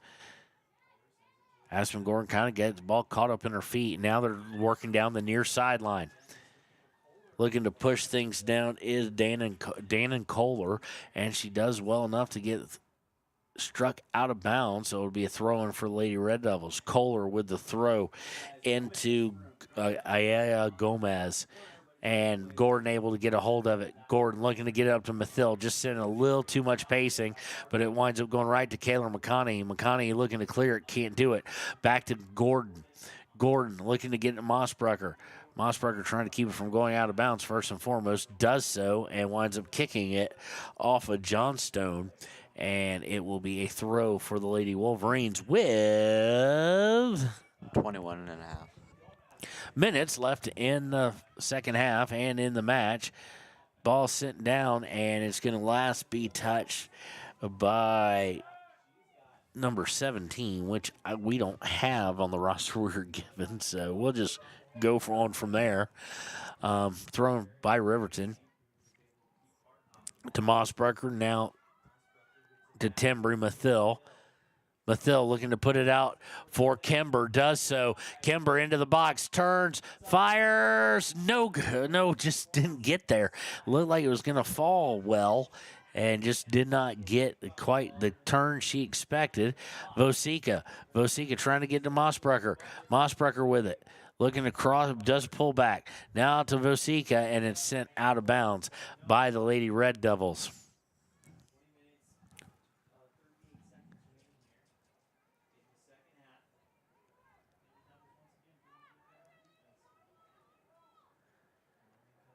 Throw in by Braden Mossbrecher, looking for Mathil Timbry, that is. Goes off the back of a Evanston defender, and now it falls to Anderson. Anderson then loses it to Butler, and we have a whistle. Not sure on who, but whoever it was, it happened at the. They're just doing I don't understand this. Why did we stop things? She sends it into the box, does Mossbrecher, and then it finally gets cleared. It was looking like Mayanosi might get a shot on goal there, and good job by the Evanston defense. Riverton now on a bit of the defensive as Evanston tried to push forward and was 1-on-1, and Kayla McConaughey said, forget this, sent it over the outside line and said, we'll reset here. Throw in Kimber Mathil, sending it downfield, and it goes out of bounds in not quite the attacking third, inside the 30, though. Throw in by Evanston. And it goes right out of bounds off the person who received the throw, so it'll be a throw-in for Riverton. Riverton quickly. And sent back out, and not quite out of bounds. Kayla McConaughey will step in front of it. Looking to cross it is Evanston. Pushing down the center, no numbers here. And this is going to be just put too far forward, and Bray Mossbrecher will clean it up. Going to Kimber Mathil, but taken back away. Mathil, play it backwards to Yarber. Yarber to Gordon. Gordon looking to send it forward for Timbry Mathil. Intercepted. Barton going outside now, far sideline. Ayala Gomez back to Butler. working nicely here. Back to Barton, I should say. But taken away by No Seep. No Seep. And they're going to get it to Paskett. Paskett to Mathill. Mathill's got Carson Vosica. Mathill tries to wind up, and it is deflected. Been nice to see Mathill get a goal there. She did have Vosica on her left. And we're going to have some substitution, a whole bunch of them for Evanston, as we will see Nielsen, Leakty, and number 7, Hill come in. For Riverton, we only saw one player come in, and I just caught it was Coleman Weiss coming back in. She will come in for Kimber Mathill.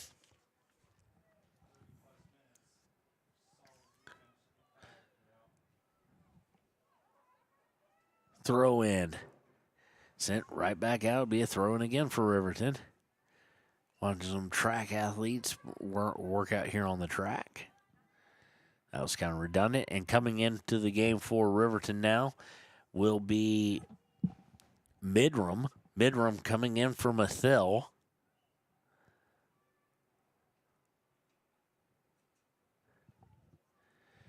Turn, put it on the box. Open. Oh, just sent it too high. Maya No-Seep kind of panicked as the keeper was right on top of her. Kept a little bit lower, perhaps a shot at it. Keeper was running at her, but sent it way over. Just a mistouch high and off. And that's one thing Riverton, especially in the second half, is going to wonder is, did we leave some scoring opportunities? Granted up 3-0, 16:42 left, I do believe. But did they leave some things out there? And that's always a great thing for a coach because that means we can work on that. And still get the victory. Goal kick, which is what Evanston really needs to work on, goes to Coleman Weiss. Over to Anderson. Anderson having to go all the way back to McConaughey.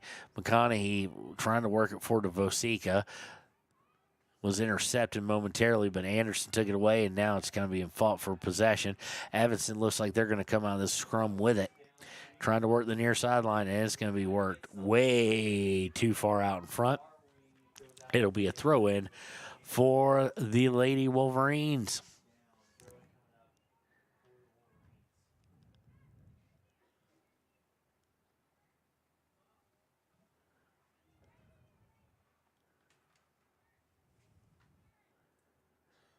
Throw in by McConaughey. Comes back to Yarber. Yarber one touch and now sends it downfield. Looking to get it to Vosica, and Evanston wisely comes up and clears it. And now Gordon, the only one back there. Gordon having problems. Nicely done, Aspen.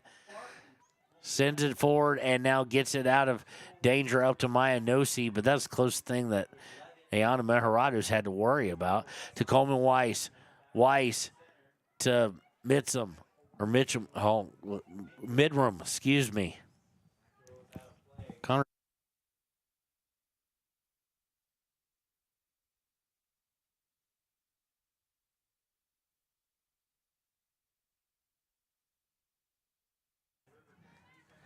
Checking with my freshman boy, finding out if she had how to pronounce her first name properly. Looking to cross it over is Riverton, and it's going to get intercepted. Sent downfield. The only person near it's going to be McConaughey, and she's going to let it roll out of bounds for a Riverton throw with 14 and a half minutes.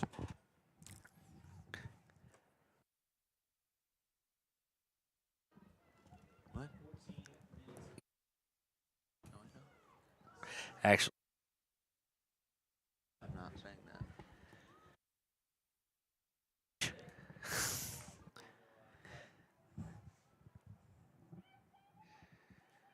throw in by Riverton.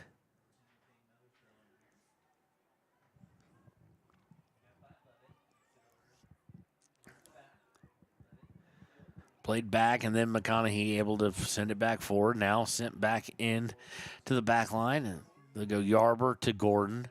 Gordon back to McConaughey. McConaughey will send it forward. Mindrum. I need to check on that one. Playing with it on the far side. Back to Yarber. Yarber looking to get into No Seat, does. No Seat falls down, though, losing it. And Evanston will come away with it. They'll try to send it forward, but McConaughey will step in front of it. McConaughey to No Seat. No Seat trying to play it forward, does so to Paskett. Paskett looking to get an angle, sticks it out there for Vosica. Cross and putting it in. Coleman Weiss with the goal. Nice extra pass there by one Carson Vosica, and it frees up Kira Coleman Weiss. One of our sponsors in the program is her parents down at Remax. Congratulations as she puts it in, and it is 4-0 in her first game back. 4-0, Riverton on top with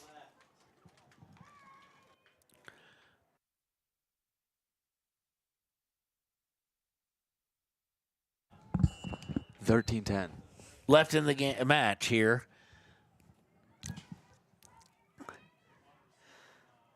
Kickoff's going to go deep, and it's going to go to Ayana. Second time I think she's actually had to touch the ball today. Sends it forward on the punt.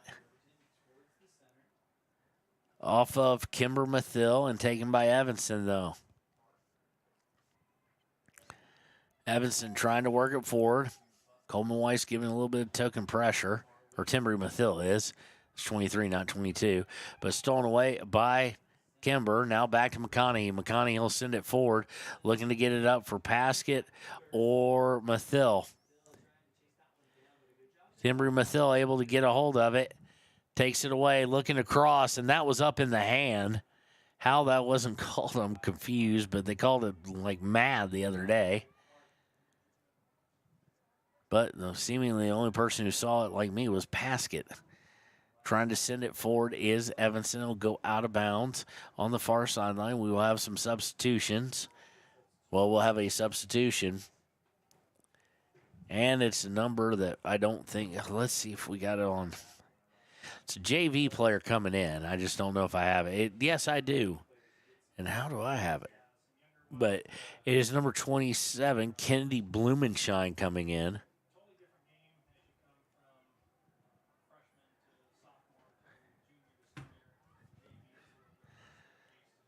So some younger folks who don't see a lot of playing time getting to see more today, obviously with 4-0 lead in under 15 minutes to play.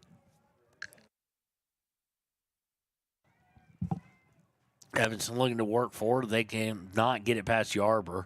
She's played extremely well defensively today. And they're going outside again. Here is the cross. They got it to Timber Mathill, and she just kicked somebody in the face. Well, the ball hit him in the face. She didn't kick him in the face. Back to Blumenshine. Blumenshine looking to push forward. And now it's going to be cleared out to midfield. But Aspen Gordon able to step in front of it. Gordon to Midram. Trying to push forward. And back to Aspen Gordon again. Gordon and Anderson fighting on it. They're on the same team, and then winds up being fought another time. Up to Paskett. Paskett turns, fires. Just not enough on it. Good idea. Just nothing on it, and read well by the keeper, May, here for Evanston. Pushing forward, intercepted by Mossbrucker. Mossbrucker will send it off of an Evanston Red Devil, specifically Hyatt, and it'll be a throw-in. Coming in for Riverton now is Sandlian.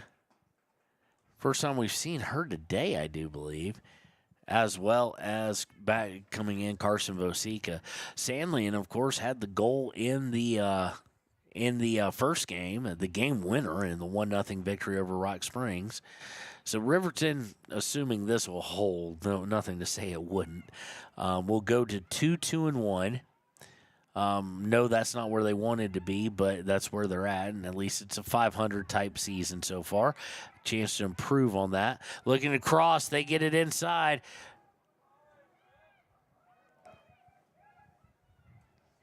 Cross is over now. Oh, looking to get it in the midroom. unable to do so. I was going to say take them to 2-2-1 with an not 0-2, a 0-2-1 record on the road and a 2-0 record here at home. Next game is at home. It'll be at 3 o'clock for the Lady Wolverines on Thursday against Jackson. We'll be bringing you that one. Unfortunately, the next two, just due to other work duties, as Riverton looks to put it at the boot of Mossberger. She takes a long shot. It's on target, but absolutely nothing by the time it went the 40-some-odd yards it had to go before the goalie had to play it. So anyway, 3 o'clock at Jackson. Then we'll miss the next two. That's Saturday at Star Valley and at Evanston, just simply due to the time constraints of our full-time jobs and whatnot. You can check out Elon, a great sports broadcaster. He'll be broadcasting on YouTube for Evanston, so you can keep up with that. My Radio Network, check that out. So, and let's make sure we get you the actual time when we'll be back with some Riverton soccer. Or I should say some Lady Wolverine soccer at the moment.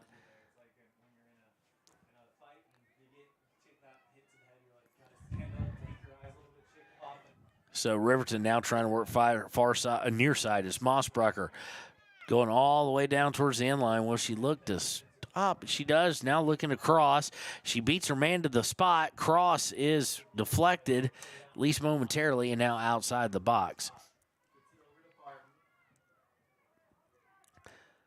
So we'll be with you Thursday at 3 and 5 for Jackson, and then we will return on Thursday, April 24th. We have a bit of a break, oddly enough, a bit of a long break from the 12th to the 24th. We'll double-check our schedule, but we will be back at 4 and 6 on Thursday, the 24th, with Riverton at Rock Springs, and then that Saturday at the 26th at 11 and 1, Riverton Green River here in Riverton.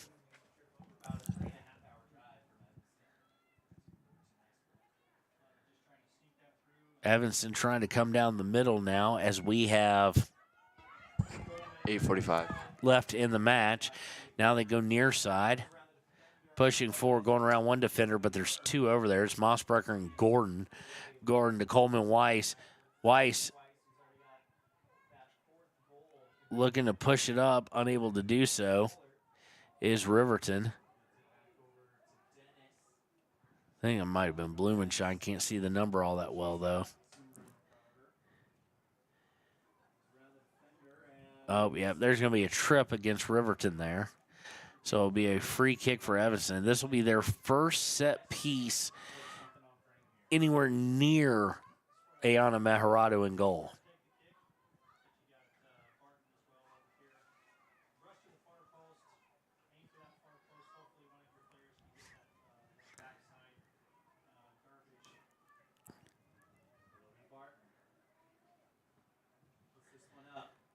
Barton puts it across the mouth of the goal, but it's going to go screaming all the way to the other side, out of bounds for a Riverton throw.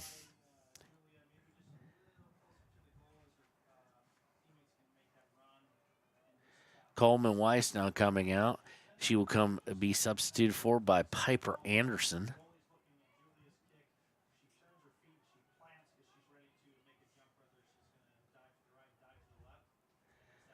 Throw in taken. Trying to get down to Vosika. And, boy, she's got some room to work, especially if she could get through this one. Unfortunately, she cannot. It's sent out of bounds. So it'll be another throw for the Lady Wolverines.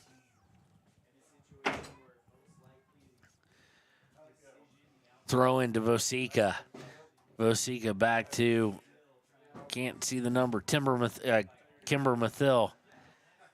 Taken away, but ran down by Blumenshine. It looks like somebody got fouled. I'm not sure who. Coming in for the Lady Wolverines now will be number 17, who I don't know who that is. Van Fleet coming in.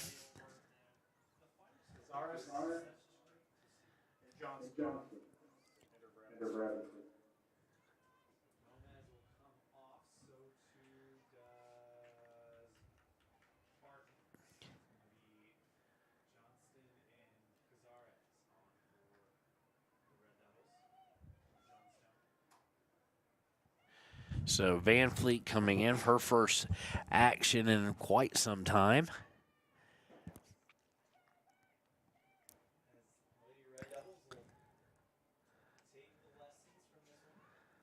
The Red Devils look to try and take it away. Taken back by Riverton.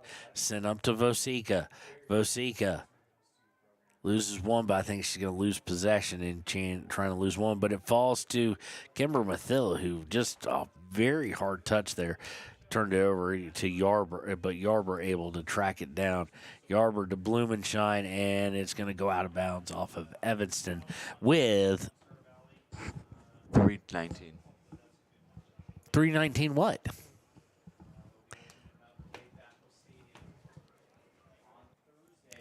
$3.19 to go in the match. I'm trying to get him to say a few more words because his fan club wants to hear the sultry sounds of Connor Shields or of James Shields, depending on what he's going by that day and where he's at.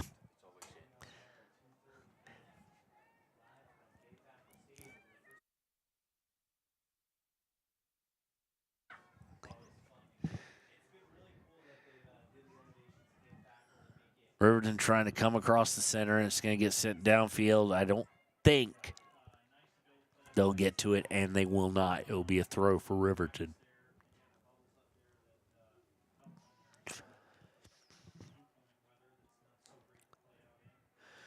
Judging by how Timber and Cammie and are just chilling, and McConaughey are just chilling there on the sideline. Oh, actually, they all are. No C-Piz, Maharado is, or C. Maharado is.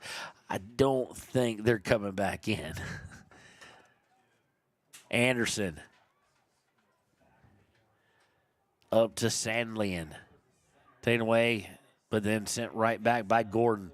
Gordon trying to get it through to Van Fleet. Van Fleet can't track it down, but now they get a crossover for Midram. Working the far sideline, looking across his Kimber, and it's going to be, nope, not deflected. He'll just go out over the end line for a goal kick with 1 minute and 35 seconds left here in this matchup. So again, this will take Riverton to 2-2-1 on the season, 500 record, and they will look to improve things on Thursday against Jackson. Also big for this team is a multi-goal game win. And really a multi-goal game. They haven't had too many of those, even in their win and their tie. So good to see them get off the schneid, so to speak, and get going. Cammie started with an own goal, then Cammie Paskett with 2, then Coleman Weiss with 1.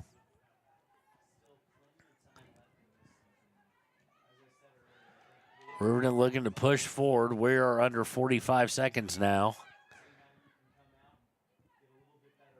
To Van Fleet. Van Fleet gives it up. It goes up to number 26, who I don't have either. Because I don't think I do. Oh, Marley Maxson. There we go. Trying to get these names right. Looking to cross it over into the box. Sandlian has it. Now goes out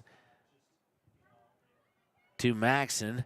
Taken away by Anderson. Anderson tried to turn and shoot from distance with about 8 seconds left.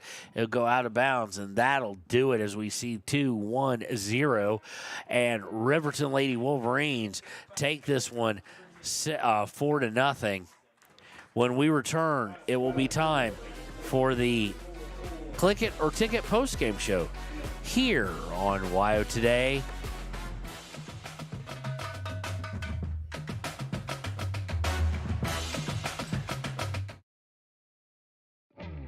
A proud sponsor of this broadcast is Bailey Enterprises. For over 50 years, Bailey has become the name you can trust. With Pit Stop Travel Centers, you can fuel up and stock up on trip snacks at locations all over Fremont County. You can also put your trust in Bailey Tire and Auto for service to keep handy for those times when your luck runs out on the road. Refresh at the Speedway Cafe with a dine-in meal or a round of carry-out with a variety of specials to keep you going. Go with Bailey.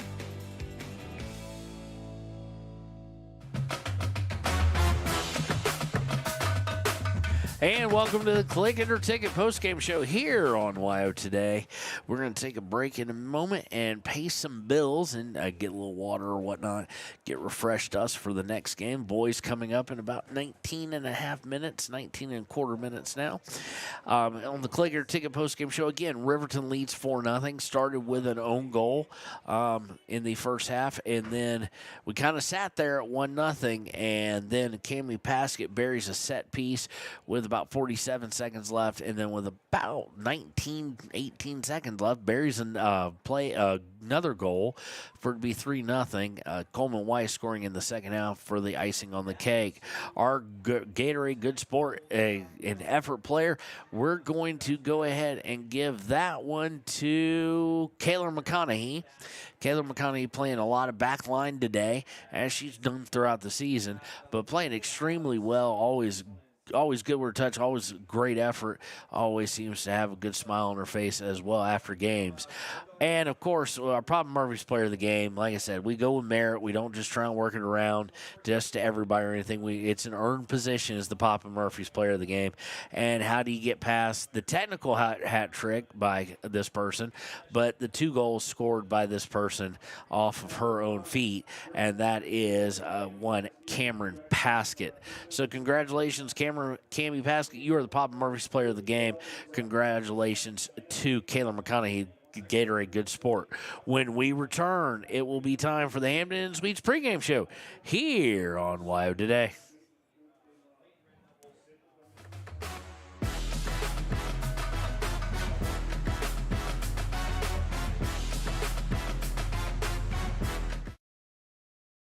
Detailing done different can protect your vehicle with S-Tech's Action Series, Carbon or Smart Series ceramic tint, plus premium ceramic coatings for maximum UV and heat protection. All backed by a lifetime warranty. Expect expert detailing to make any ride look brand new. Call 307-851-5158 today. Detailing done different. Riverton Blowdorn Lumber is proud to support youth sports. Experience the Blowdorn difference. Quality products, design, delivery, and expert service. Blowdorn Lumber, 1202 North Federal in Riverton. Blowdorn Lumber. Your car or truck is an investment. When it needs repairs, you need someone you can trust to do the job right. Take it to Gunners Automotive. They repair all makes and models of cars and trucks, from oil changes to brakes, tires, and more. Gunners Automotive, 856-2288. The staff and board of the Fremont County Fair wish to thank everyone who attended the fair last year, and this year enjoy Blackhawk live in concert Friday, August 1st. Race you to the fair, the Fremont County Fair. Community Health Centers of Central Wyoming has locations across Fremont County ready to serve you at DuBois Medical Clinic, Riverton Community Health, and Lander Community Health Pediatrics. We accept all forms of insurance, including Medicaid and Medicare. Are you struggling to get medical care? Ask for their sliding fee scale. From family medicine to pediatrics, Community Health Centers are here to serve you. Call 307-463-7160 or visit chccw.org to schedule your appointment. Dos Solitos is proud to support Fremont County sports teams. Enjoy bold Mexican flavors that'll have your taste buds shouting "Olé!" Follow them on Facebook, Instagram, and TikTok for updates on events and food truck locations. You need an oil change, but you don't have a lot of time. Expressway Lubes on South Federal in Riverton and Highway 789 in Lander provide a fast, professional lube oil and filter change. Expressway Lubes, locally owned and proud to support our local student athletes.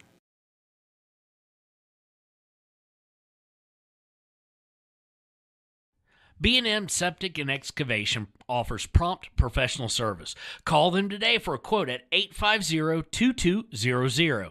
They serve far and wide across Fremont County and deep. B&M Septic and Excavation is proud to support Fremont County sports. Why should your new floor come from Carpet One?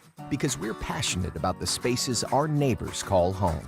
We're part of your community, and we're also part of the world's largest cooperative of independently owned and operated flooring stores.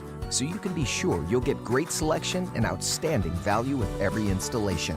Whether it's carpet, hardwood, tile, or luxury vinyl, our experts take the guesswork out of choosing the right floor. We're your local Carpet One Floor and Home, the one store for your perfect floor. Visit Lander Gambles to make your home feel like new. They will beat any competitor's price. Stop by to speak to one of the sales agents or visit LanderGambles.com. Lander Gambles will help you find the perfect product that fits your budget and lifestyle. Lander Gambles, 420 Main Street, Lander, Wyoming. Good news, DUI crashes and deaths are falling in Fremont County. We're doing better, but even one death on our roads from impaired driving, we take personally. We started the Fremont County DUI Task Force 2 years ago because we're losing too many friends, family members, and community members to impaired driving.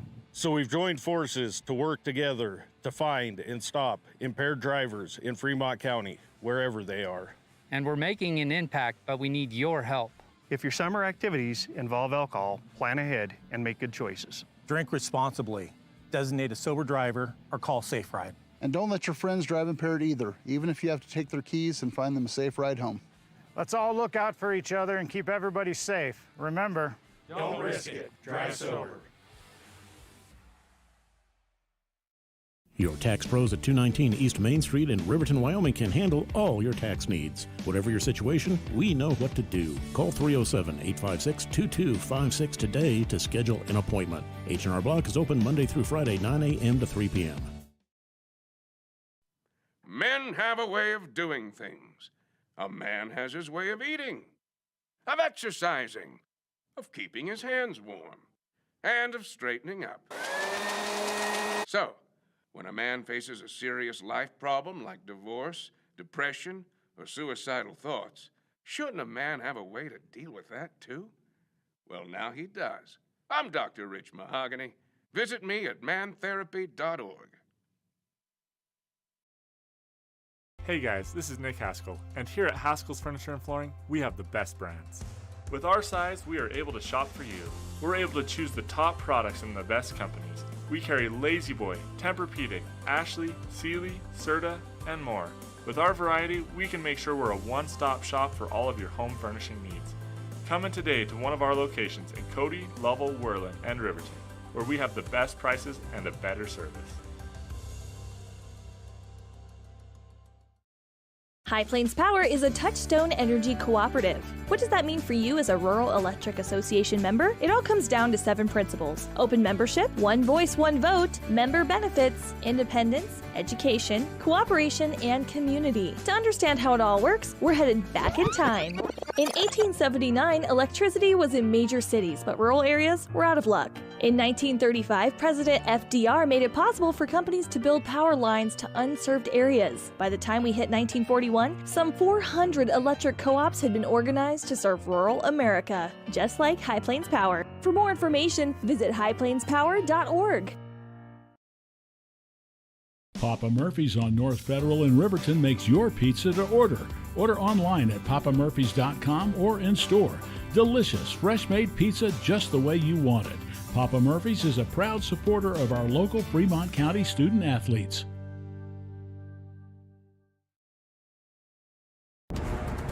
Exploding at 200 miles per hour. Airbags pack a punch. Until age 13, stay buckled up in the back seat. Buckle up, Wyoming. It's the law. For more than 40 years, Porter's Mountain View Supply has been serving central Wyoming with top brand name spas, stoves, fireplaces, and outdoor grills. With 2 locations in Riverton and Casper Plus financing available for your purchase, Porter's offers expert advice, quality products, and service along with maintenance. Porter's, your local spa, stove, and fireplace provider in Riverton at the corner of Sunset and North Federal.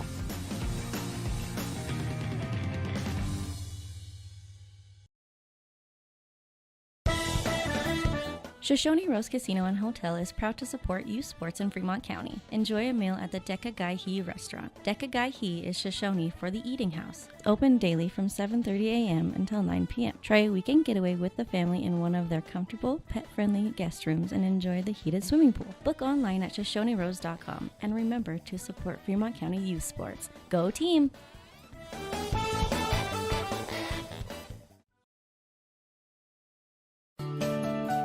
Snyder Signature Properties would like to give a huge shout out to the local sports of Fremont County. They are here to support your team and your local home real estate needs. Call today to see how Snyder Signature Properties can help you buy and sell your next property. Good luck to all Fremont County athletes. When repairs are complete after a collision, you expect your car, SUV, or truck to look like new. That's the service you'll receive at Stork Auto Body in Riverton. Professionalism and meticulous attention to detail. You can depend on Stork Auto Body, 841 Miniweb Avenue, Riverton.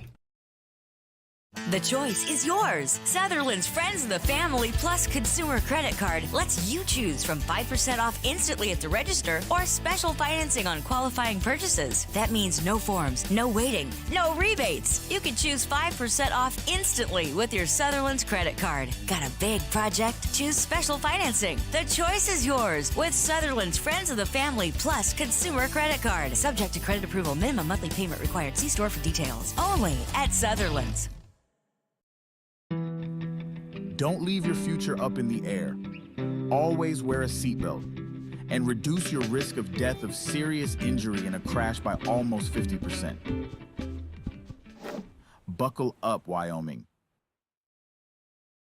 Stay at the newly renovated Hampton Inn & Suites Riverton, proud sponsor of all sports teams, home and away. Experience the perfect blend of comfort and convenience with Hampton's top-notch amenities, including a free hot breakfast, complimentary dinner and drinks Monday through Thursday evenings, a sweet shop for snacks and essentials, a pet-friendly environment, and an indoor hot tub, pool, and a fitness center to keep up with your workout routine. We've got everything you need for an exceptional stay. Reserve your stay now on our website, Hampton Inn & Suites Riverton, where comfort meets convenience. And we interrupt you with breaking news live from the Pepsi Wild Cherry aisle. Carol, can you hear us? Steve, I've never seen anything like this. The bold, refreshing, and bursting with cherry deliciousness of Pepsi Wild Cherry is, well, let's just say everyone is getting wild. Getting wild? That's right, Steve. There's dancing, binge-watching, and is that a slip and slide? They're really putting the wild in Pepsi Wild Cherry, and this on-the-scene reporter can't wait to pop, lock, and drop it. Pepsi Wild Cherry. Go ahead. Get wild. Take the next step in higher education at Central Wyoming College. Offering 2- and 4-year degree programs in a variety of fields, Central Wyoming College in Riverton is transforming lives and strengthening communities through learning, leadership, and connection. Living well isn't just about things. It's about the things that matter. Your family, your friends, and your health. For decades, Sage West Healthcare has been committed to improving the health and care of our communities.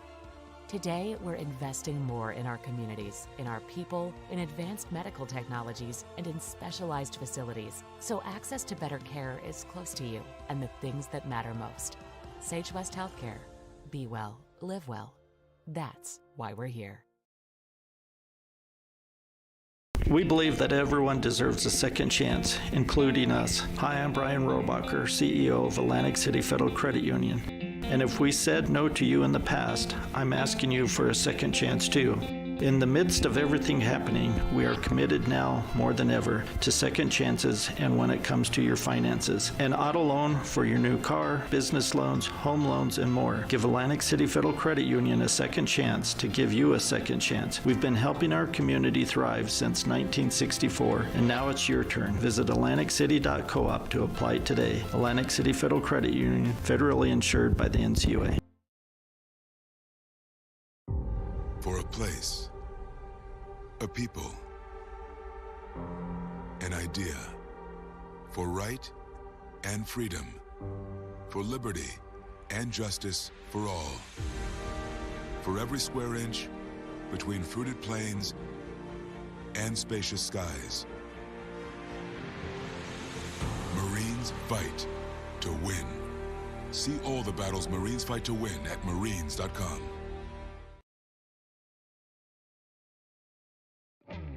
A proud sponsor of this broadcast is Bailey Enterprises. For over 50 years, Bailey has become the name you can trust. With Pit Stop Travel Centers, you can fuel up and stock up on trip snacks at locations all over Fremont County. You can also put your trust in Bailey Tire and Auto for service to keep handy for those times when your luck runs out on the road. Refresh at the Speedway Cafe with a dine-in meal or a round of carry-out with a variety of specials to keep you going. Go with Bailey.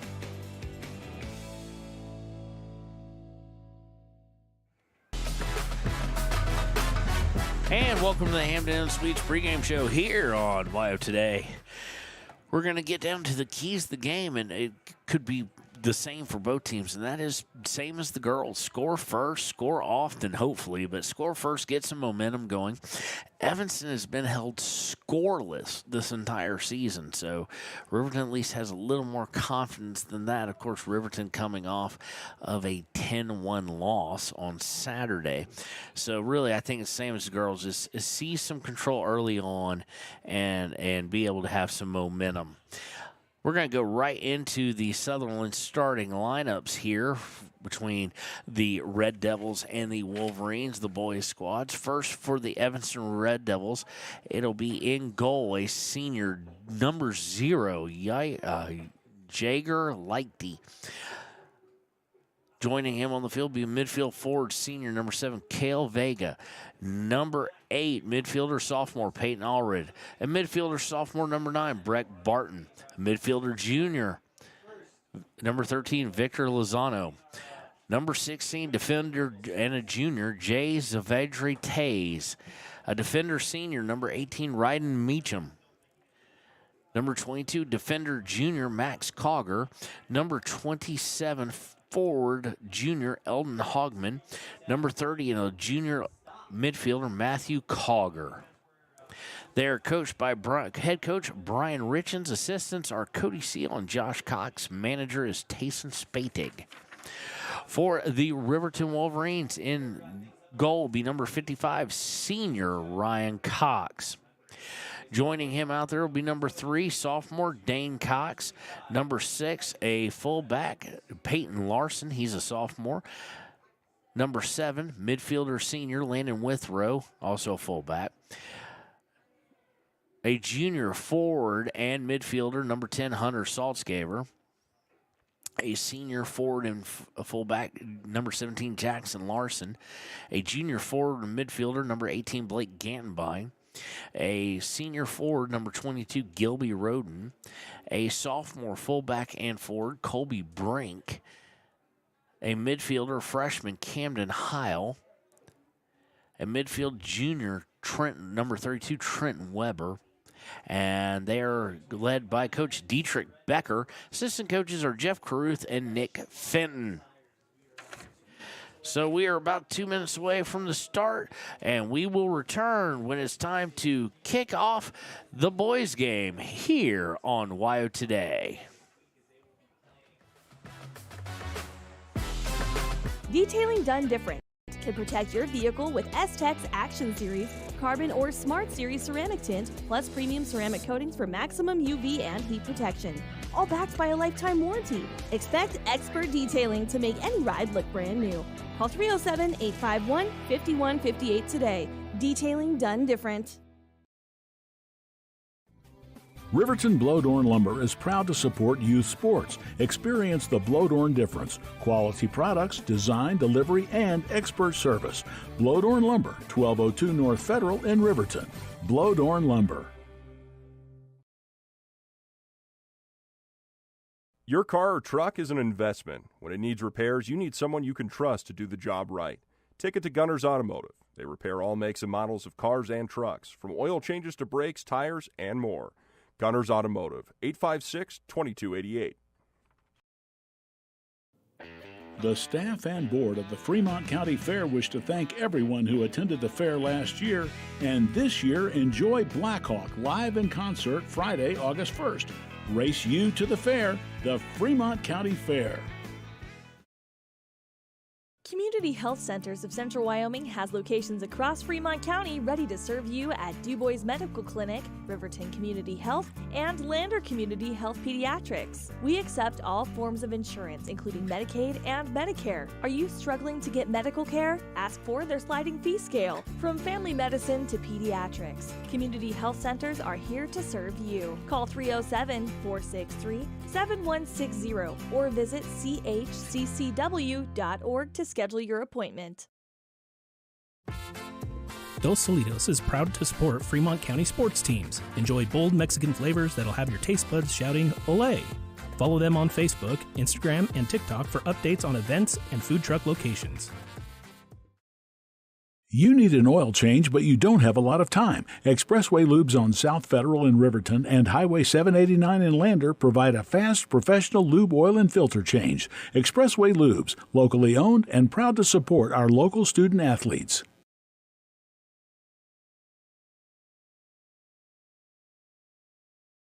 B&M Septic and Excavation offers prompt professional service. Call them today for a quote at 850-2200. They serve far and wide across Fremont County and deep. B&M Septic and Excavation is proud to support Fremont County sports.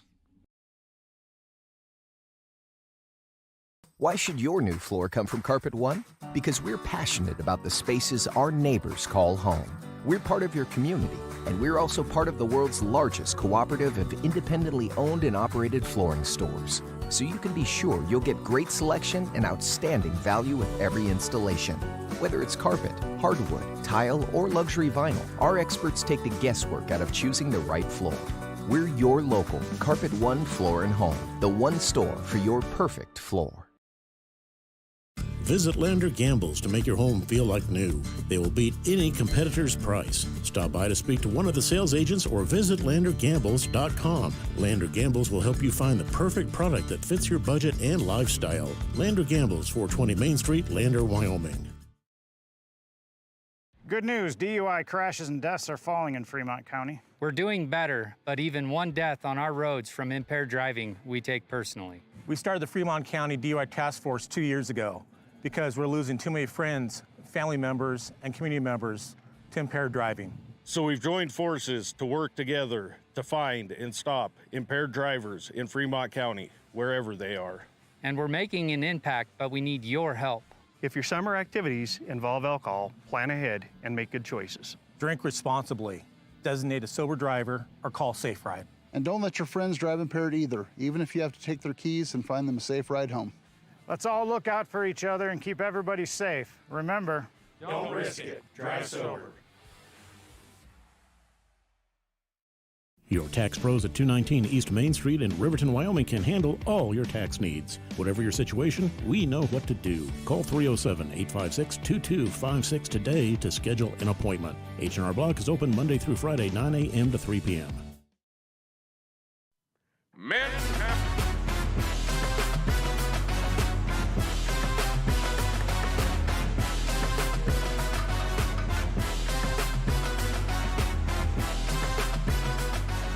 And welcome back. It is time to kick things off between the Evanston Red Devils and the Riverton Wolverines. Riverton being their kind of Atlanta United black shorts with the 5, 6, 7 stripe, whatever it is. There's 5 stripes for the Atlanta United. So that is what Riverton is wearing. And Evanston in basically all white. Dart numbers, Evanston going right to left, Riverton going left to right here as we are ready to get things started in the final game of today.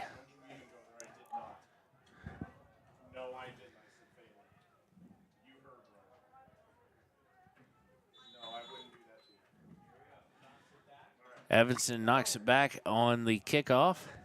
Dane Cox immediately gives chase. And taken away by Saltzgaver as Evanston was looking to work forward. Saltzgaver at the 30, now coming back to the center. Looking outside to try and get it to Roden. Roden giving chase, and just first touch was just a little bit too off target. It will go out of bounds over the inline for a goal kick. Now let's see how Evanston executes goal kicks compared to the Lady Red Devils. Riverton kind of pinching up here a bit. Kick is going to be all the way back to the back line where it is headed by Withrow. But Evanston will have possession of it at least momentarily. Giving chase, however, is Jackson Larson. Going all the way back, and now it's, almost had, but not quite. Saltzgaber tries to steal it away, and the back line's going to send it forward. Giving chase is Larson. Larson has Dane Cox in the middle, and he's going to go ahead and take a kind of a weak shot on goal. Not sure it was that intention or if he was hoping to get Dane running up on it. But the punt is battened down by... Here goes Lozano, though, as it was batted down by Riverton, by Peyton Larson, but now it's stolen away, and it'll be a throw deep in Riverton's attacking third after Alonzo. No, that's not the name. Lozano, yeah, that is the name. And they're going to look to cross it over, and it's going to go way over the end line after the throw. And it will be a goal kick for Ryan Cox and the Riverton Wolverines.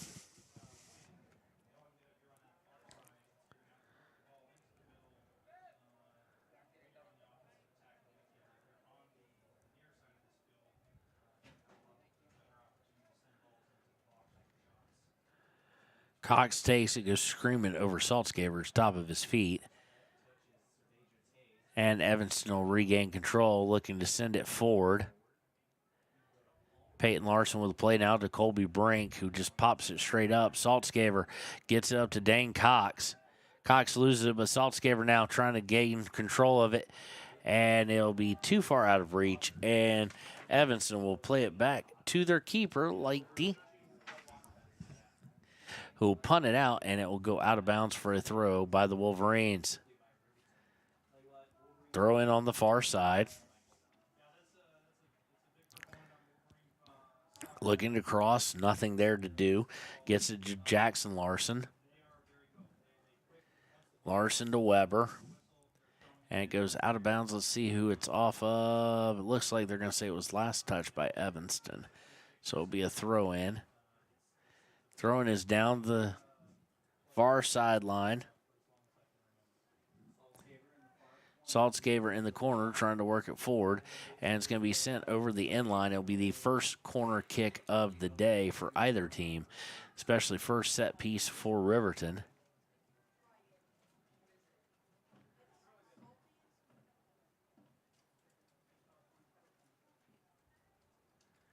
Saltzgaber will take it.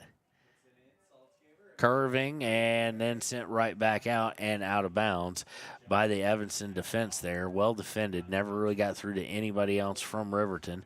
Throw in. Back to Saltzgaber. Saltzgaber trying to work this way and basically quadruple teamed. Finally gets it over to Peyton Larson.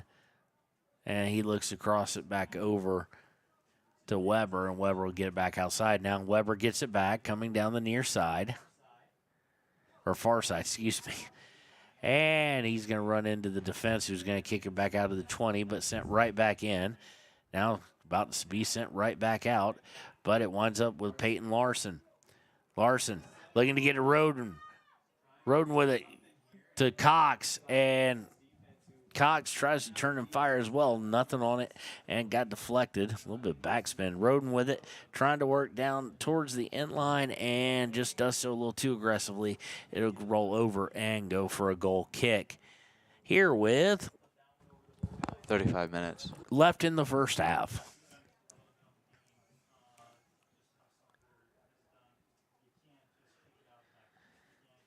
Lighty with the goal kick here.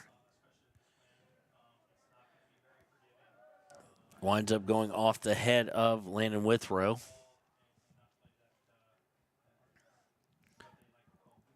And tried to save it, but it does go out of bounds. Riverton gave it a go, and it'll be a throw in. Evanston will work middle of the field.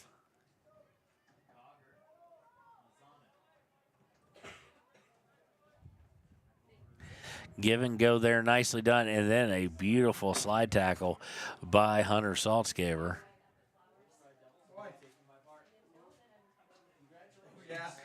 And the ball is going to be deflected out of bounds on the inbounds throw. Looking to cross all the way to the far side. There might be a little too much heat on that, and there is. So to go out of bounds after one touch. Riverton ball throw into Weber. Weber a little bit slow to react on that and almost had it taken away, not once but twice. And eventually winds up going back out of bounds. Throw in, looking to get it Saltzgaber, not enough on it, taken away momentarily, but taken right back by Riverton. And for some reason, the Riverton player just jumped out of the way of a ball that was headed out of bounds off of Riverton. I don't think he quite knew what was going on there. Throw in, Saltzgaber trying to get it and steal it, and misplayed now by Riverton's back line, and they will send it out of bounds and rehash and redo that. So Evanston getting closer to the box.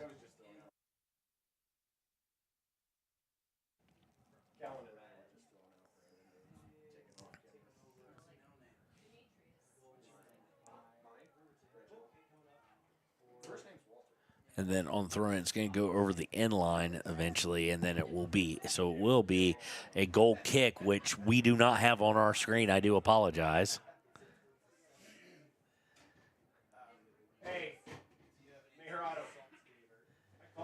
Saltzgaber with it, trying to work his way up. And there is a whistle, foul, so it'll be a free kick for Riverton. Looks like Jackson Larson may take this. He does. Right to Saltzgaber. Saltzgaber to Peyton Larson. Now outside to Roden. Roden has speed. Roden works in. Cross. The Gantenbein. Gantenbein shot, and it's just wide left.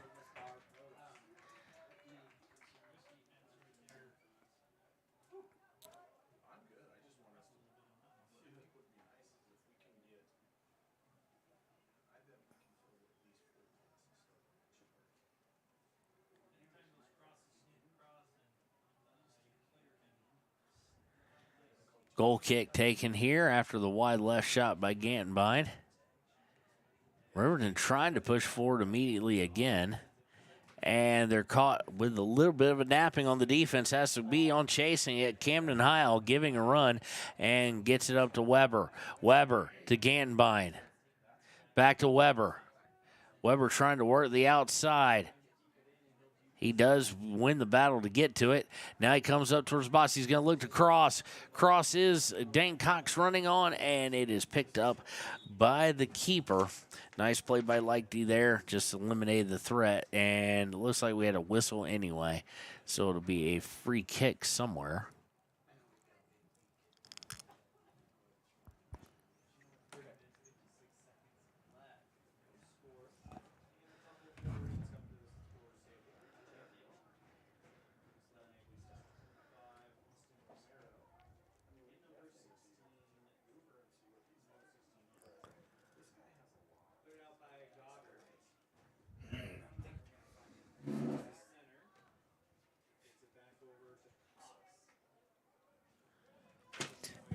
Roden with it now, and he's going to kick it off of the defender. It'll go out of bounds, so it'll be a throw for Riverton. Riverton going to substitute here. Roden is coming out, as is Dane Cox. Coming in is going to be Austin Romero.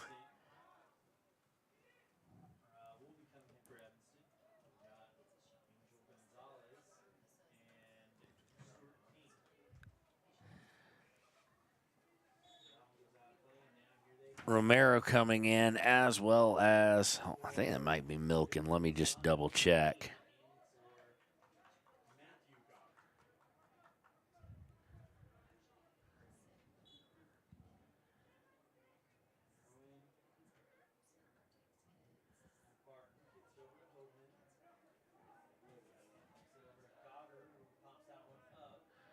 Trying to check here for you guys.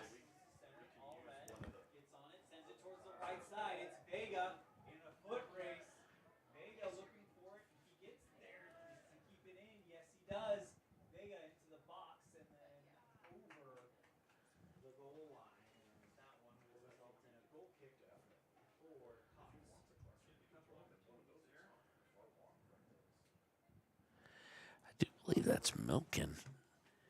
And the only reason I'm saying that is because we've got a roster that doesn't have him on here. I'm looking for him again.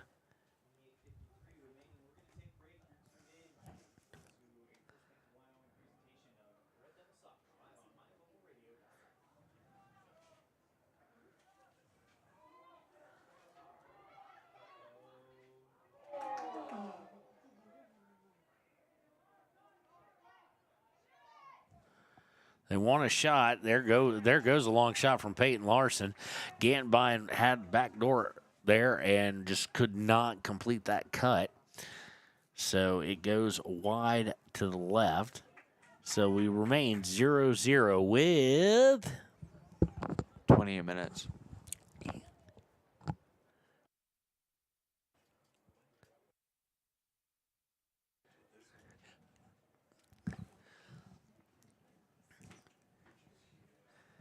So it was last touch by Riverton. It'll be a goal kick again. Riverton really, both games, has had the significant possession war.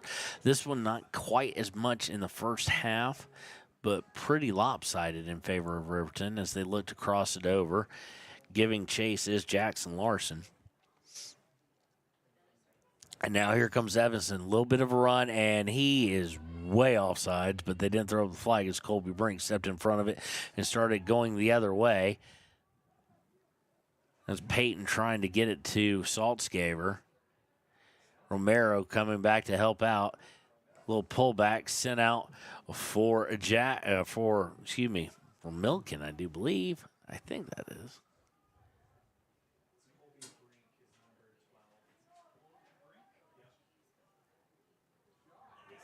And a long shot by Saltzgaver, defended well by the keeper. And they're going to say it did go over the line after touched by the keeper, and it'll be a goal kick. Looks like Romero may be about to take that.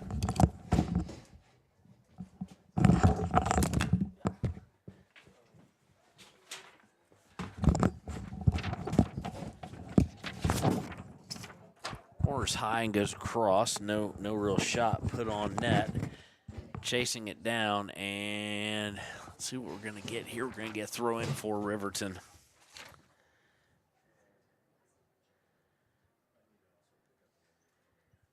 Okay, I was right. It is Chris Milken checking in.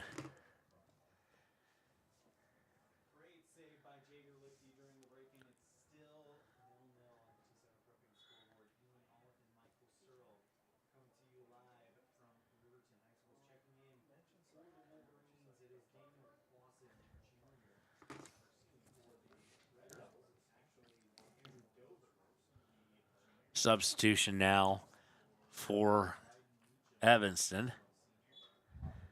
Lighty going to take the goal kick here. Puts it high. Hunter going to play for it. Heads it up. Hits the ground. Romero gets a hold of it to Gantenbein. And a nice slide tackle gets Gantenbein off the ball. It will be a throw-in for Riverton. Throw into Saltzgaver. Saltzgaver looking to cross. Gantenbein. Oh, what a beautiful duo play. That's not Gantenbein, actually. That's Milken. That was a nice save by Lighty, but a beautiful 1-2. Saltzgaver to Milken. And it will go out for a corner that will be taken by Romero.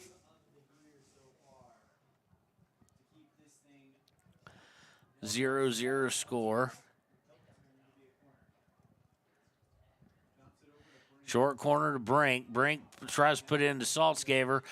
Now to Romero. And headed down by, that was Gantenbein. And off target. So we will go to a goal kick. So Riverton, two good opportunities there to break this scoreless tie.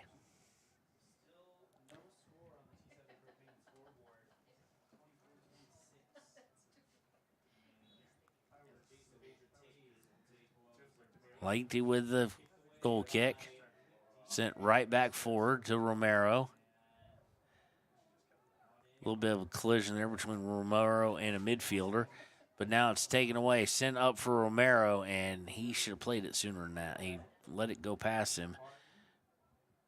Larson fighting for it. Falls to feet. Milken now. And they're going to say Milken got a piece of it with his hand.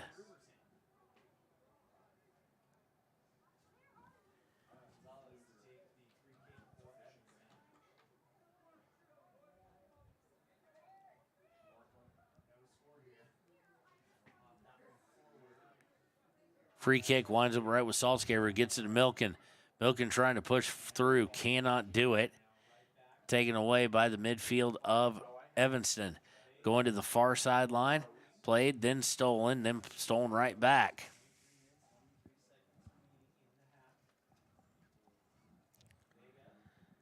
Cross. Withrow's going to send it down as they look to go cross center. And then a just horribly misplayed ball there by number 23 of Evanston. At least that's what it looks like. From here, can't be too sure, though. Gantenbein. Back to Larson. Larson over to Peyton Larson. Looking for Milken. Milken at the box, looks across, gets Saltzgaber, and then Gantenbein just missed it again. Last time he got his head on it, this time he just missed getting anything on it, as it was a little bit behind Saltzgaber, but it was good play for Gantenbein, and it will go out of bounds for a, was it a corner or a throw? I think it'll be a throw. So 3 good chances now, 22-25 left in the first half.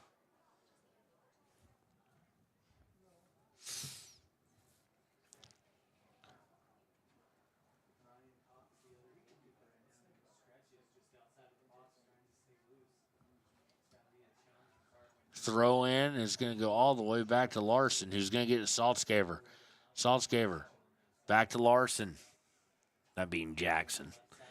Back to Saltzgaber on the far side.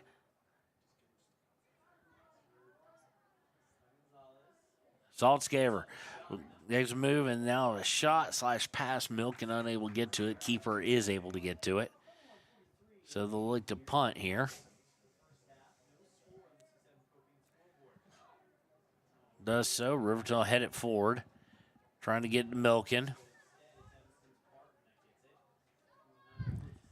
To Romero. Romero back to Peyton Larson. Larson looking for Saltzgaber, just led him too much.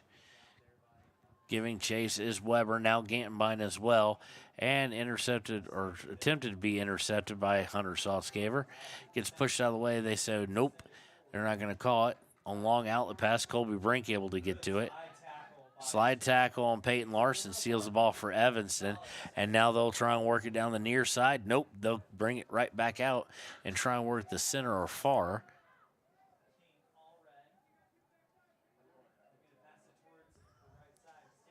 Weber with the steal, but taken right back and sent deep into, but Camden Heil able to get a hold of it. Gets out to Gantenbein. Gantenbein off the chest to Weber, and Weber just put it too far out in front of himself. Stolen by Evanston. Evanston working the far side here as we tick under 21.5 to play.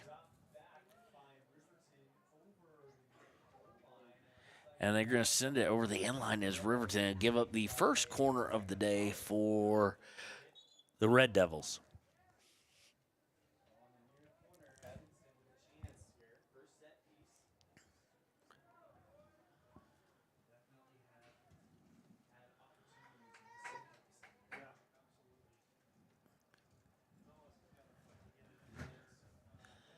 Corner being set up, going against the wind.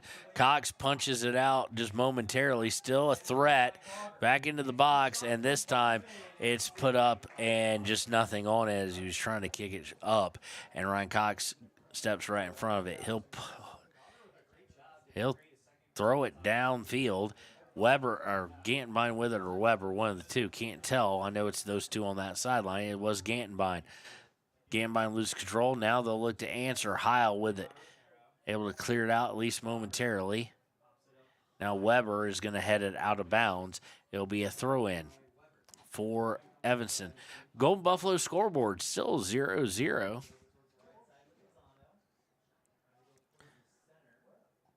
And Riverton will send it back out of bounds after the throw. So it will be a throw-in again for the Red Devils.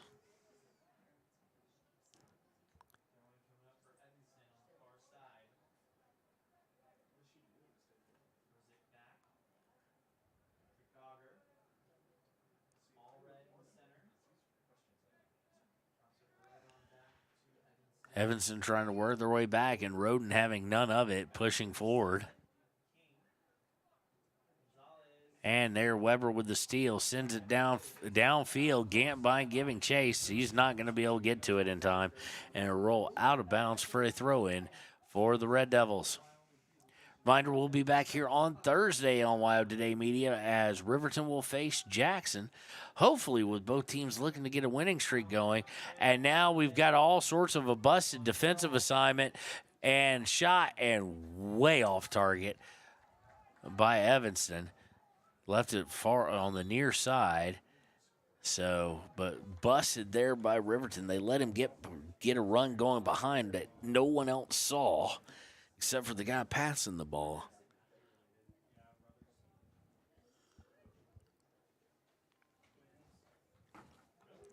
Riverton will set up the goal kick now.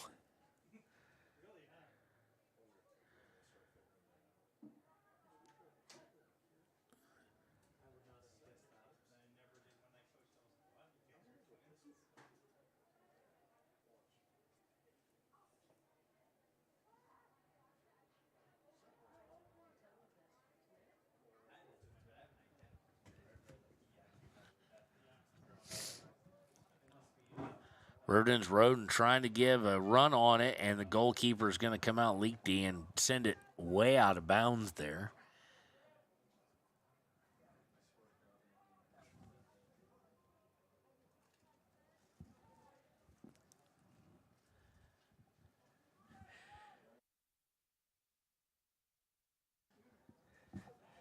Sent over the goal line by Riverton. Will be a goal kick for the Evanston Red Devils with 16:45. Minutes left in the first half. Haven't really had a whole lot of stoppages as far as time. Injury and cards, really about the only time you're going to see that. Penalty type situation as well. But have not seen that. So in the girls' game or the boys' game so far. Colby Brink trying to send it forward to Roden. Roden trying to cross over, gets a little off bounds, and then helped a little bit getting off bounds. Gives it back to Weber. Weber to Jackson Larson. Larson kind of put in a bad situation there, and the ball go out of bounds. They'll say it was last touched by one guy. The referee disagreed with the line judge. The line judge said last touch by Riverton. Referee overruled. And after that, they'll get the ball thrown again. Back to Weber. Weber looking to work down the near side to Saltzgaver, or far side. Saltzgaver cross into Roden's feet, but he is unable to do much of anything with it as it hit off his feet. Jackson Larson will head it back in, trying to get it to Peyton. Peyton trying to move in, cannot. Has to go over to Milken. Milken back out to Colby Brink. Brink to Weber.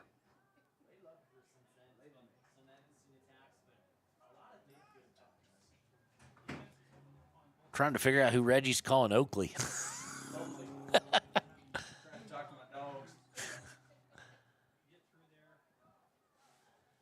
It's going to lead to a free kick over here, and it looks like Trenton Weber will take it. Looks like, no. That looks more like a Larson, but goes into Roden and winds up with Colby Brink, and he tries to get to Milliken, and it was right thought, just too much pacing to it, and go over the inline for a goal kick.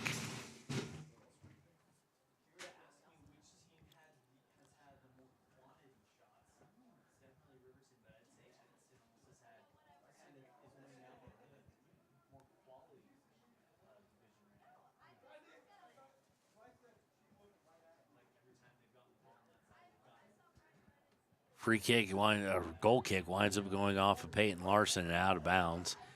Thrown by Larson. Colby Brink steps in front of it, trying to get to Milken. He's guarded heavily. And Milken with a beautiful steal there. And he's going to line up from distance, and just not enough on it. Bounces up into Lighty's hands, and it'll be snuffed out. With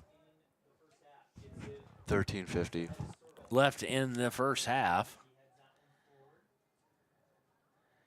Saltzgaber trying to steal it away, does. Now he's going to try and go all the way up himself, and boy, he's making pass. Gets it out to Blake Gantenbein. Can Gantenbein get it crossed? Barely on it, but Roden. He did get it crossed over, and Roden then sent it over the end line. They're going to say last touch, though. Okay, so it was last touch by Evanston. So it will be a goal, corner kick for Riverton. Didn't see that coming. Saltzgaber will take it from the far side.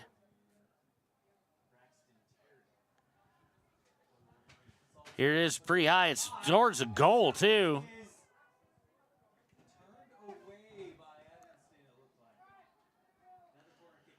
Turned away by Evanston, and we'll have another corner kick. In the meantime, Romero will come back in, as will Braden Terry will come in. Coming out will be Trenton Weber and Milken. And Saltzgaber will take this one again. That one was free for a while, and here comes it again, curving in, and it's free and goal! Riverton on the putback. Goalie unable to control it, and put back in the back of the net by, I do believe that is Peyton Larson. I'm trying to keep an eye on him. It is number 6. That is Peyton Larson, and Riverton leads 1-0 with 12:25. 12:25 as your cameraman comments say left here in the first half.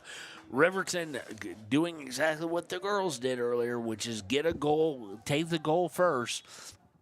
You felt like Riverton played good possession, and they would get rewarded at some point in time with a good opportunity, and that opportunity came in the form of a corner kick from Hunter Saltzgaber that wound up getting pushed out by the goalkeeper, but Peyton Larson there to take advantage of him not being able to grab that and hold it steadily, and Riverton leads 1-0 here in the final 25% of the first half, or at least I think we're close to that. No, we're not quite yet there. Final 33%. There we go with that.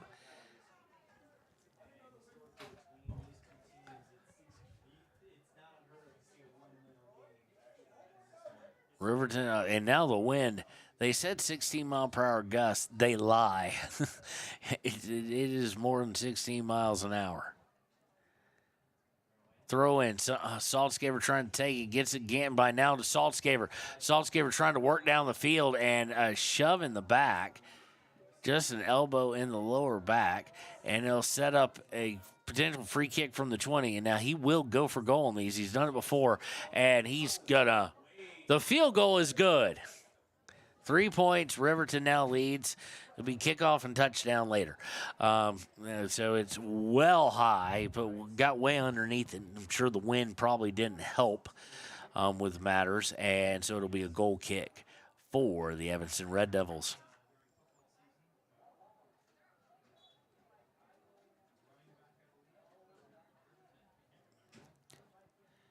Goal kick winds up going right to Hunter Saltzgaber's noggin, and he sends it forward.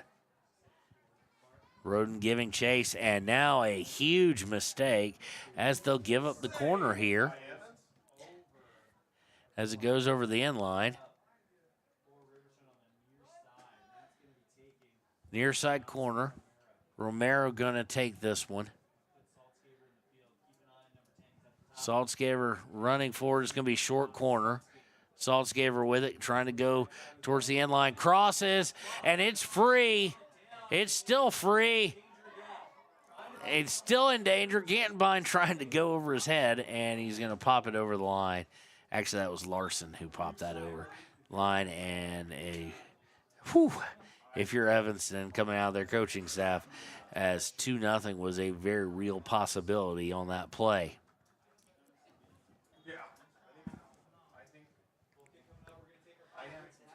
Goal kick here coming from Lakety. Sends it forward. Larson to Peyton Larson. Peyton has to steal it back. He's looking at possibly Romero, or he gets it to Saltzgaber. Saltzgaber turning. running towards the far side. Now looking to split the middle. Does so to Gantenbein. Gantenbein going to put it towards the goal, and it's going to be deflected, but it's going to be saved by Lakety, so no corner kick there, and he'll look to punt it here. Stepping in front of it's Jackson Larson.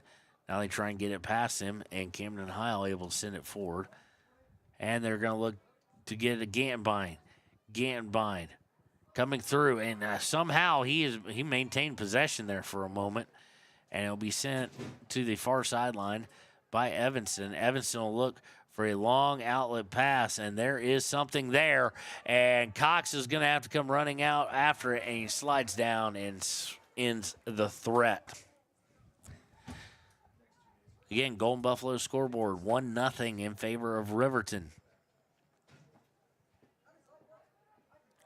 Punt bounces at the 50 off of Cox. Romero trying to send it forward. Gantenbein and Romero giving chase, and a collision. And they say it'll be a throw-in for Riverton out on the side. Nobody really, no harm, no foul there. So as we have 9:10 to play, checking back in will be Milken and Weber. They will come in for Peyton Larson and for Blake Gantenbein, respectively.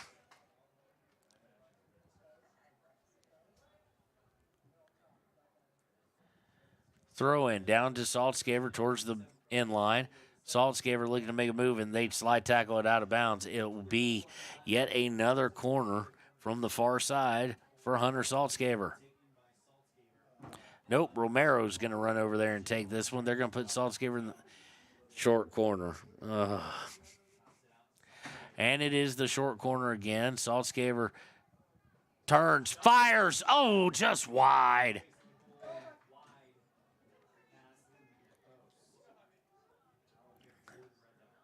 1-0 still with 7:15 left in the first half. Right, we will have the United States Marine Corps halftime show. Soccer, they're not too awfully long as we take a little bit of a break, too. And long pass. They're saying he was on sides. Not sure how, but he must have timed his run absolutely perfectly. Evanston trying to work down and stolen away by Roden for a moment. Then to Saltzgaver. Saltzgaver dribbling back, and he'll kick it all the way back to Ryan Cox, who will try and boom it. Oh, and that could have been super dangerous, as it was deflected back towards the end line, luckily not on goal. But as I was going to say, then at the end of the game, a reminder, stick around for a quick click it or ticket post-game show. We do apologize for the quickness of it, but I have a board meeting to make that starts at 6 o'clock, and I'm going to be late anyway. And I have a major presentation to give in it, I guess. Or not major presentation. I have something I'm responsible for that I have to get there at 6:30 for. Or as close to 6:30 as possible. Crossed by Evanston. They are threatening here. Now it's back out. Trying to shed up a long shot, and Cox able to grab it with both hands. Kind of end it. Long throw. Goes to Milken. Milken elbowed off of it, but Romero coming up on it. Romero keeping control of it, but now it's sent back downfield. Heil deflect it to Larson. Back to Heil. To Saltzgaver. Saltzgaver trying to get through. Can't do it. Heil playing defense there is able to send it out of bounds. And it'll be a throw-in for Evanston.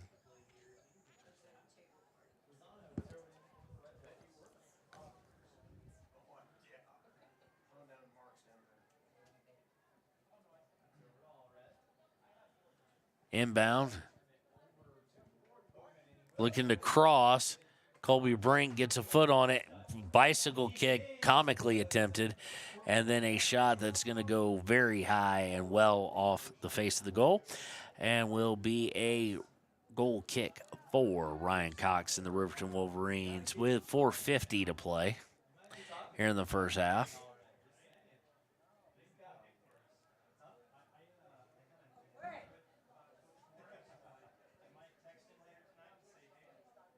Cox's kick winds up with Saltzgaver eventually. He'll look to get it out to Roden. Roden trying to get it through to Romero. They kick it back, but it winds up with Saltzgaver. Saltzgaver to Roden. Roden's got speed. He gets to Romero. Oh! I don't know if that was deflected or not. It was off target nonetheless. Let's see. It looks like they're coming forward. It's going to be a goal kick. So Romero just with the miss.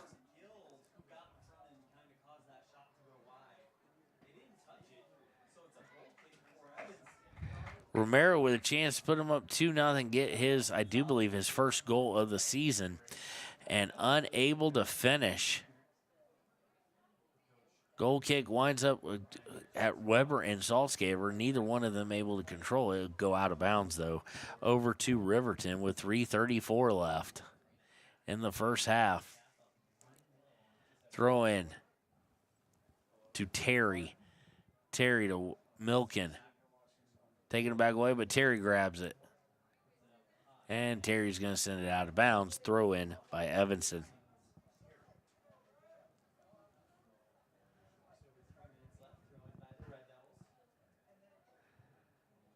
Red Devils throw in, initially touched by Terry. Terry trying to get it Milken. Taken away, but sent right back. Milken trying to get it to Romero. Romero trying to come through, and they're going to have to send it over the end line for a corner kick.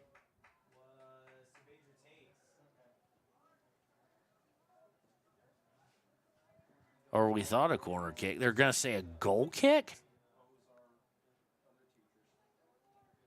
Wow.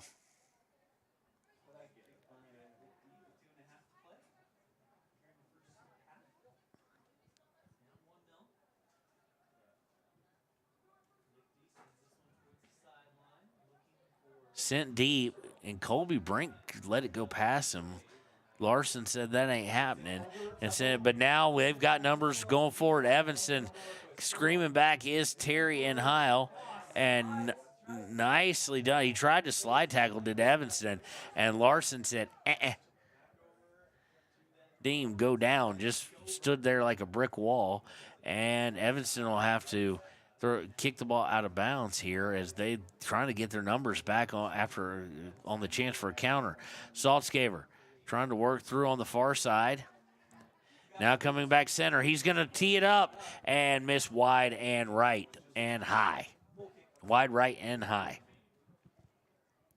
With 1:35 left, I do believe.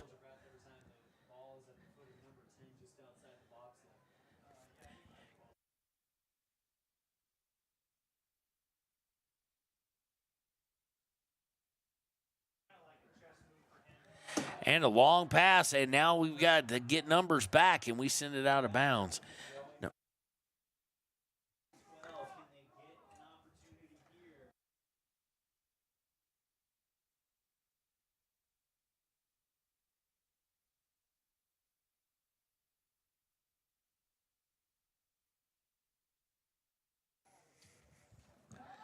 Throw in is by Evanston. They'd love to pull one out here as we are at 49 seconds left in the first half. They'd love to get one and equalize it out, but this one's going to be scooped by Ryan Cox. And with 40 seconds left, they shouldn't be able to get anything really working at this point.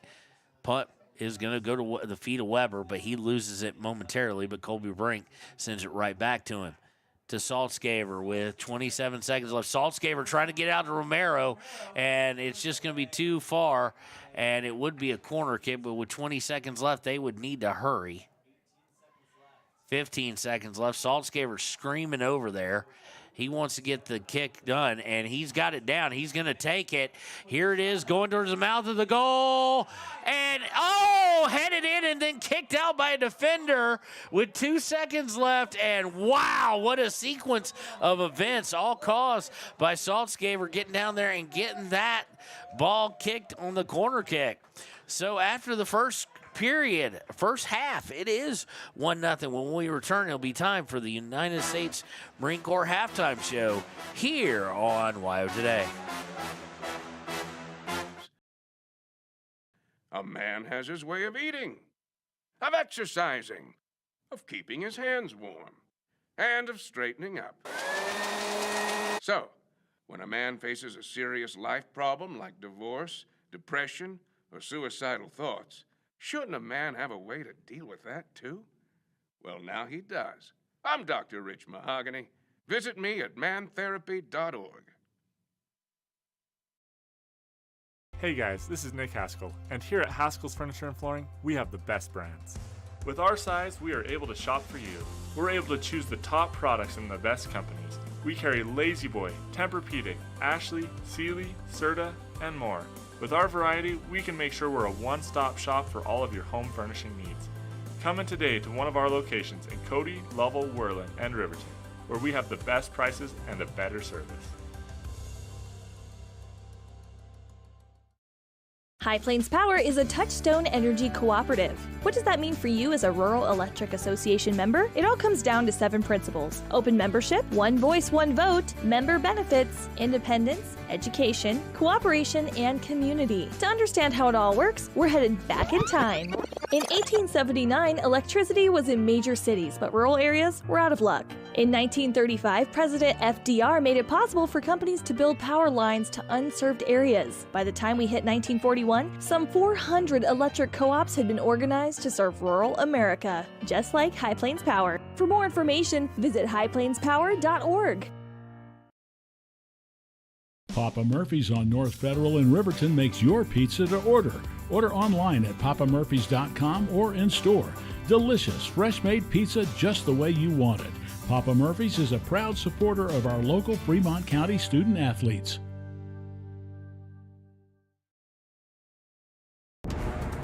Exploding at 200 miles per hour. Airbags pack a punch. Until age 13, stay buckled up in the back seat. Buckle up, Wyoming. It's the law. For more than 40 years, Porter's Mountain View Supply has been serving central Wyoming with top brand name spas, stoves, fireplaces, and outdoor grills. With 2 locations in Riverton and Casper Plus financing available for your purchase, Porter's offers expert advice, quality products, and service along with maintenance. Porter's, your local spa, stove, and fireplace provider in Riverton at the corner of Sunset and North Federal.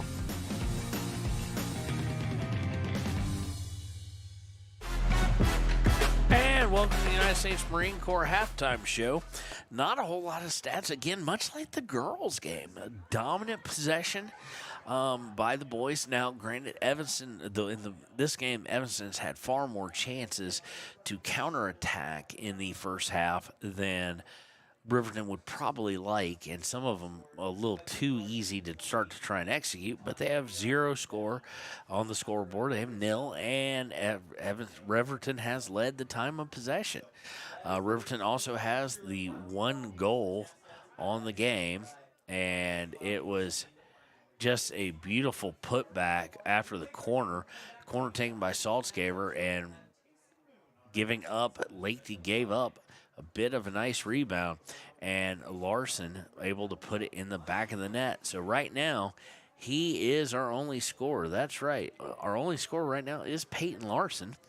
Riverton had an excellent chance there at the very tail end off the corner, tail end of the half, as it was out over the end line, coming up. Saltzgaber sprinting to take the corner real quick, took it, wound up getting into Blake Gantenbein's feet. Gantenbein tries to put it on, and great play by a defender standing in goal, as the goalkeeper didn't have a chance for it and able to kick it out. So a wild sequence at the end there. But all that happens to say that the Riverton Wolverines lead 1-0.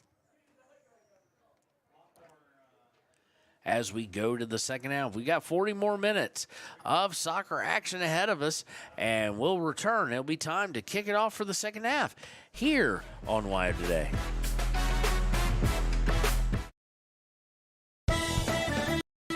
Shoshone Rose Casino and Hotel is proud to support youth sports in Fremont County. Enjoy a meal at the Deca Gai He restaurant. Deca Gai He is Shoshone for the eating house. Open daily from 7:30 a.m. until 9 p.m. Try a weekend getaway with the family in one of their comfortable, pet-friendly guest rooms and enjoy the heated swimming pool. Book online at ShoshoneRose.com, and remember to support Fremont County youth sports. Go team!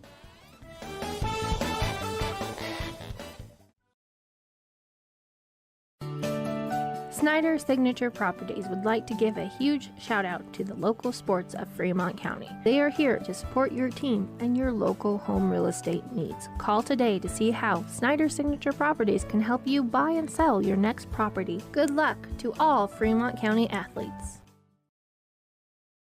When repairs are complete after a collision, you expect your car, SUV, or truck to look like new. That's the service you'll receive at Stork Auto Body in Riverton. Professionalism and meticulous attention to detail. You can depend on Stork Auto Body, 841 Miniweb Avenue, Riverton.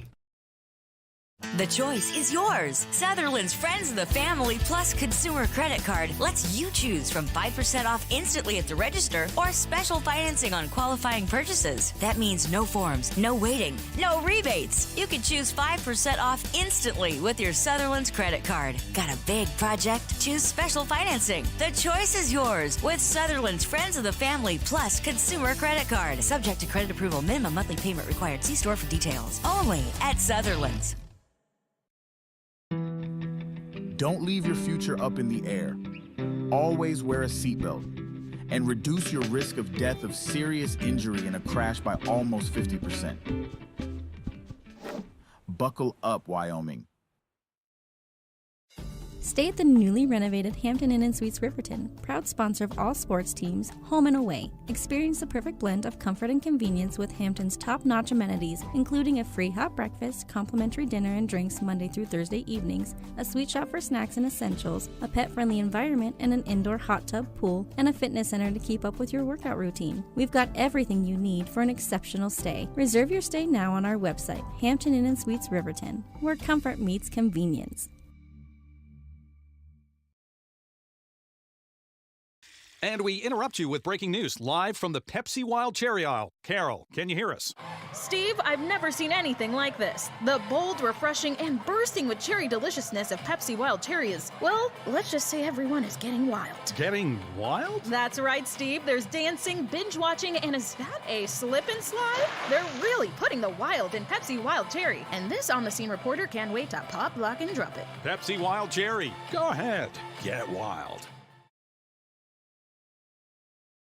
Take the next step in higher education at Central Wyoming College. Offering 2- and 4-year degree programs in a variety of fields, Central Wyoming College in Riverton is transforming lives and strengthening communities through learning, leadership, and connection.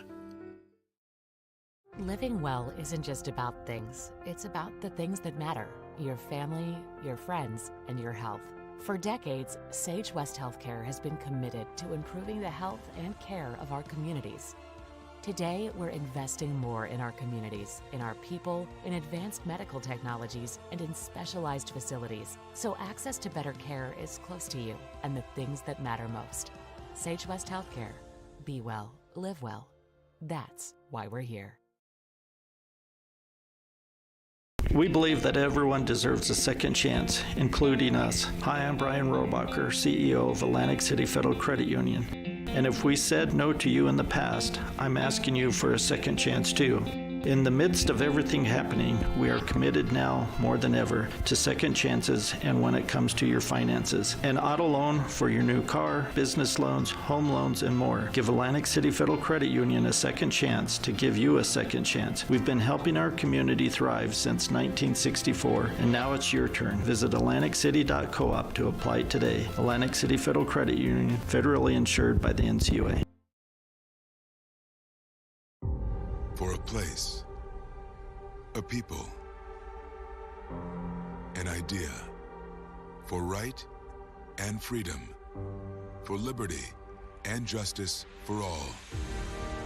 For every square inch between fruited plains and spacious skies. Marines fight to win. See all the battles Marines fight to win at marines.com.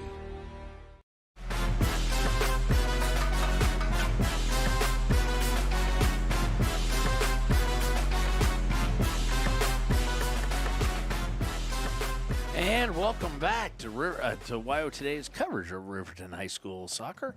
It is 1-0 Riverton on top here at the start of the second half on the Golden Buffalo scoreboard. And Riverton will be kicking the ball off to start things off.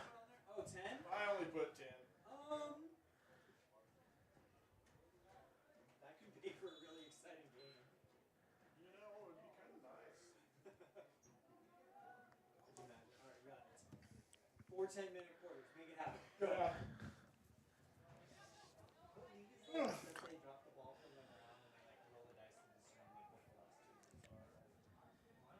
So it'll be a throw-in for Riverton. It'd be really nice if Riverton could get one here.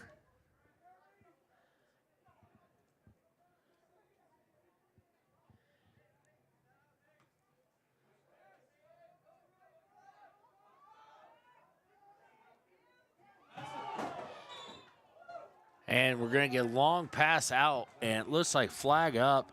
It's going to be a free kick for Evanston here. I thought originally it might have been offsides, potentially, but it is not. And Lozano is going to take it here for Evanston. Wall is going to consist of Trenton Weber. And then I can't see because of the sun. Looks like maybe Blake Gantbine. Here we go, and he's going right for it. And Ryan Cox thought about having to push it out, but he realized it was going out of bounds over the end line for a goal kick.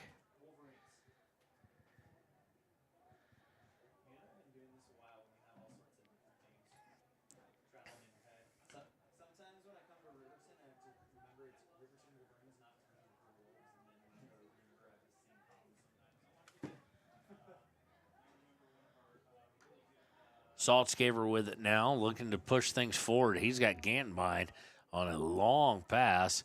Let's see. Oh, trying to get it there to Dane Cox. Unable to get it through. Taken away by Larson as they're looking to counter, and he's unable to keep it from going out is Trenton Weber, who is the recipient of that intended pass. Or the intended recipient trying to work through. Larson nicely done, strip from behind and send it downfield. And, okay, that should have been on nobody. I'm not sure why they threw it up on Roden. Two players went up for a header. Neither one of them really got it, or neither one of them got it at all, and they barely even brushed each other. But we have a foul nonetheless. Free kick here at the 40 from midfield area for Evanston. Sent towards the box, and somebody was offsides on the free kick. So we'll now kick it back in the other direction from a little bit further positioning.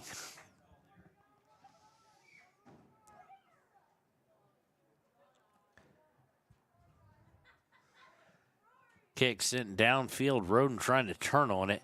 Can't do it, and they'll say it was last touched by, well, on the side saying Evanston. I didn't think, or saying Riverton. I didn't think so either. And referee overrules him again. Throwing, trying to get down to Roden. Working down towards the end line and sent towards it. Goalie's going to come out and kick it out, at least momentarily. Saltzgaver trying to fight for it. Gets stolen away, and nicely done there by Withrow. Gets up Saltzgaver. Saltzgaver looking to turn. Does so for Roden. Roden got room to run here, and he's got some speed, but he's caught up to this time. Roden trying to get a hold of it. He's double-teamed and taken away. And they'll look to work it up the far sideline where it'll go out of bounds. Peyton Larson will look to inbound here with 36 minutes left in this match. Riverton on the Golden Buffalo scoreboard leads 1-0. Roden looking to try and get it to the center for Weber, unable to do so. Jackson Larson steps in front of a long pass, but Evanston comes away with it. Now looking to work far sideline. They may come back near as they got it wide open. Nope, they're going to go far sideline and might be a little too much heat on it. No, he's able to keep it there. Colby Brink, though, is the recipient of him having to just stop it. Now looking to cross as Evanston took away. Header sent out. Saltzgaver has some options. And is going long for Roden, on the far sideline. Roden able to get to it. Roden looking to cross, or is that, I don't know what that was, but it was well back towards the track. And there's a large amount of, jumping area, for pole vault and stuff down there. So Yeah, just not on target to say the least for a pass or a shot. It'll be a goal kick for Riverton. I mean, for Evanston.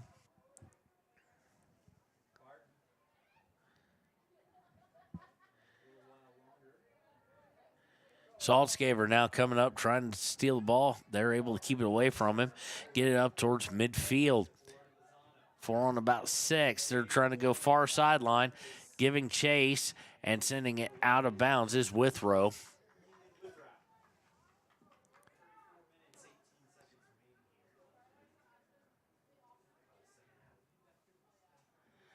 $34-10 remaining in this match.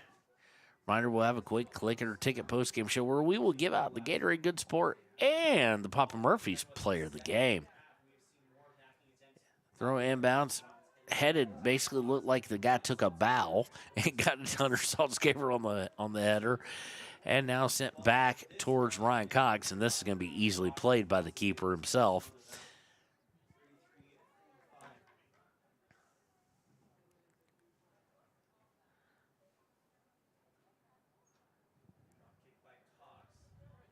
Cox kicks it to the 50. Taken by Evanston on the near side. They'll look to work down that side. Unfortunately, there's not a whole lot they can do with Jackson Larson standing right there. Larson trying to work his way down the field. It's kicked out of bounds by Evanston. Larson with the throw in. Looking to go to Gantenbein. Gantenbein, nice pullback, trying to go in the center, and somehow, I don't know how he's done that, puts on goal and forces a huge save out of Lakety. Blake Gantenbein beating 3 defenders by himself and got a good look. Lakety going up high, and it looks like Saltzgaver will take the corner here on the near side as we're under 33 minutes to play. Gantenbein with a beautiful individual move there. Not sure exactly how he did it, but it was fundamentally sound as a rock.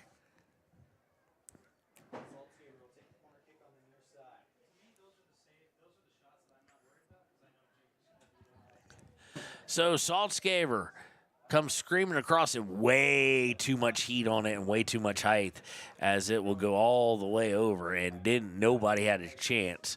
Even that 7'9" kid from the University of Florida, Reggie's favorite school, couldn't have gotten to that one.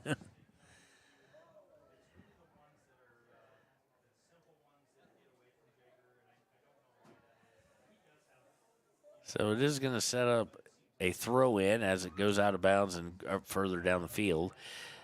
For Riverton, they go to Colby Brink. Back to Larson. To Saltzgaver. Saltzgaver to Roden. Roden puts out for Saltzgaver. Saltzgaver. Cross. Bounces once and then right to a defender. Roden tried to send it right back to where it came from, and he's only able to get a little bit on it before it's deflected. Come all the way back, Jackson Larson on the near side. Larson to Gantenbein again. Gantenbein to Cox. Dane Cox, that is. And Dane Cox is going to get whistled for a foul there. Just pulled a guy down behind as we have 31-11 left to play here.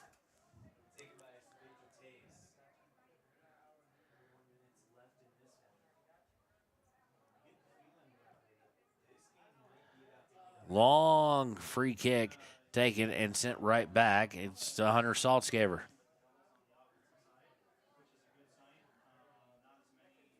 Saltzgaver looking to send it down for Cox. Gets through one defender but not the other one. Roden with a header. Just pointless header as it went straight up and down. I'm not a big fan of the header because a lot, except on goal, like corner kicks and whatnot, it usually winds up just being a lot of nothing. Throw in is well overthrown by Evanston, tracked down by Withrow. Withrow gets it up towards midfield where he stopped. Now he'll send it back in the other direction where Camden Hile will play it. And they'll play it forward, and somehow Peyton Larson just kicked himself with the ball in the face. And it'll go out of bounds. Let's see, no signal by the side judge for some reason. It'll be a throw in by Riverton as we're now at 29:55. Checking in will be Milken and Romero for Riverton. Coming out will be Dane Cox and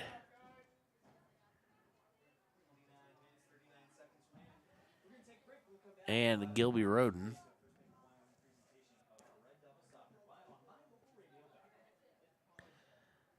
Inbound winds up at Colby Brink's feet, and he's going to put it forward, and possibly something could come of this. Maybe Gantenbein trying to get through. Gantenbein gets through one, gets through another shot, and it's wide right. Gantenbein starting to kind of feel it over there. He just can't quite get it on target that time.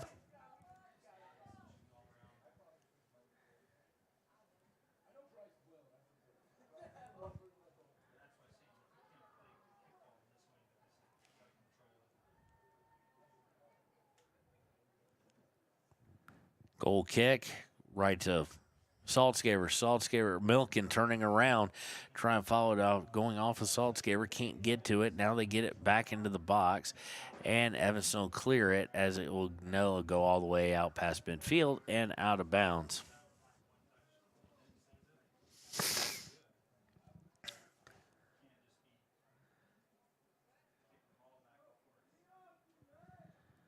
Brink inbounds headed, but then sent right back to midfield where they'll look to start something going forward. Camden Heil, nice defensive play there, and then again, another one as they try to get it right back to the oncoming forward.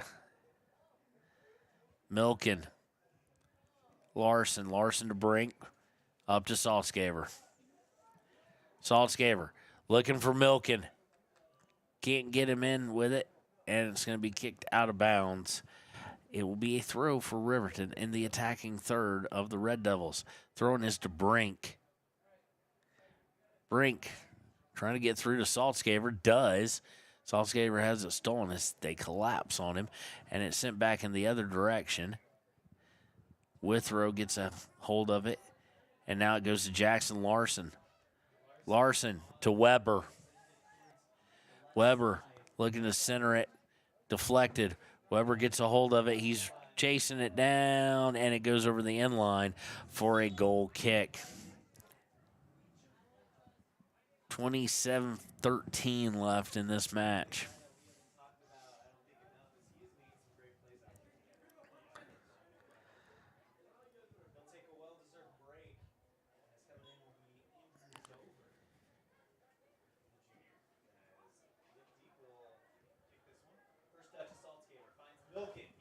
Milken, shot from Saltzgaber. Nope.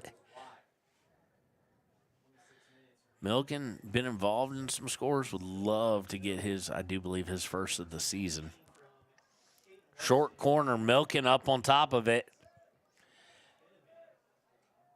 That's why I do not like a short goal kick or a short corner, especially short goal kick. And now looking to go forward, and how is that not offsides? He was well ahead before the pass ever took place because it wasn't that far of a pass, but they unfortunately just leave it to be gotten rid of. Out to Milken.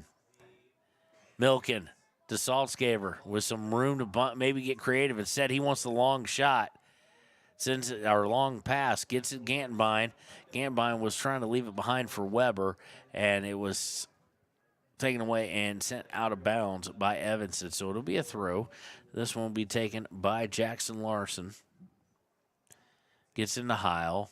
Back to Larson. Larson looking for Romero. Can't get it to him. Sent back the other direction. Searle trying to make a move for Evanston. Sent back by Colby Brink. Milliken trying to get to Romero.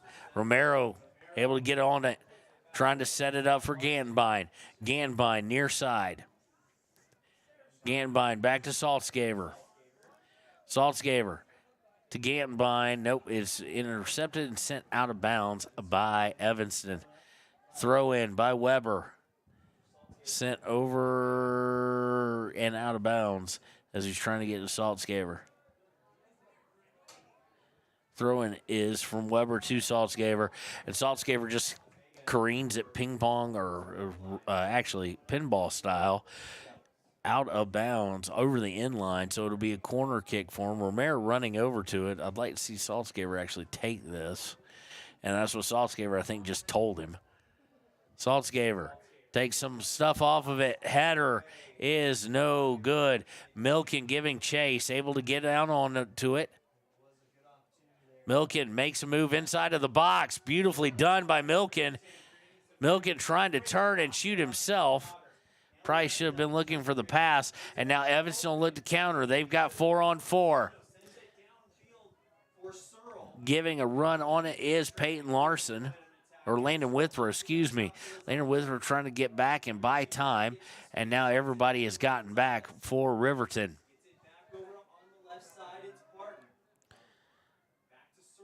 Barton to Searle. And then Saltzgaber says nope. Get this ball almost all the way downfield. Sends it well downfield. That's a 70-yard flip. Almost like he's punting in football. Throwing by Evanston. And this is where they throw it immediately out of bounds. This is where that was a good move by Saltzgaber, because this is where Evanston's really struggled. They've had some opportunities, especially in the second half, on the counter, but just trying to get it downfield has been extremely difficult.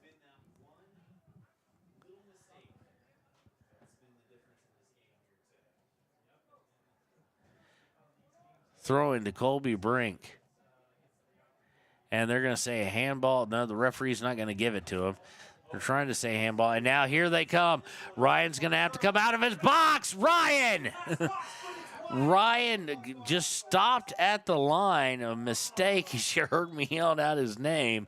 He should have came all the way out and tried to kick it. But unfortunately, and luckily the ball was well off target. He just kind of stopped and froze. So almost a mistake that allowed the equalizer to get through with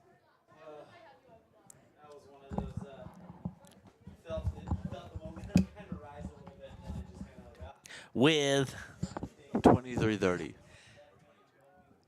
What? 22:30. 22 and a half minutes to go here. Now looking for Milken. He is onside.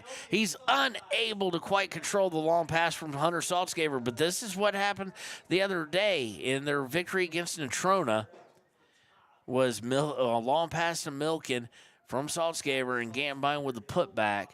They go out to Brink. Brink putting it into the box, and it's past him, and Romero finishes. Goal, Riverton! Misplayed horribly by Lake D. Came out too far and was going further back. Don't know if the wind maybe played a little bit of that, but it goes over his head, through his arms, and Romero calms down this time and puts it in, and it is 2-0, and Riverton has some insurance now. We'll take a break with them. Right now, as they set up the kickoff, it's 2-0 Riverton with 22:05 to play here on WYO Today.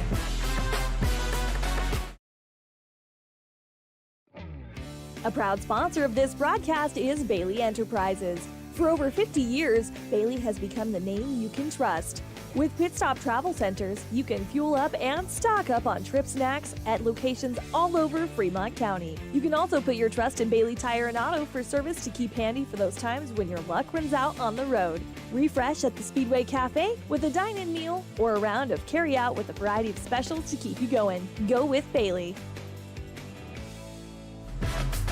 And welcome back. Riverton leading 2-0.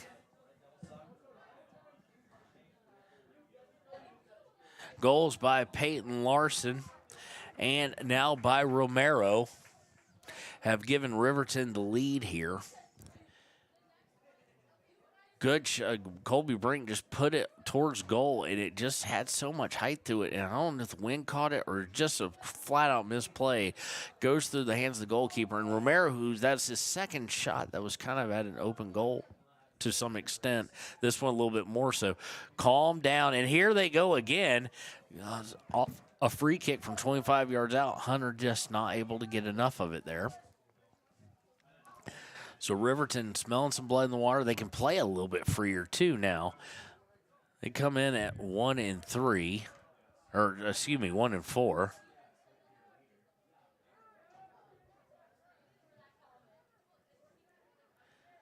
looking to bring it down into the box. They do so, but it's going to be sent off to the side for a moment, and then Trent Weber with just too hard of a play.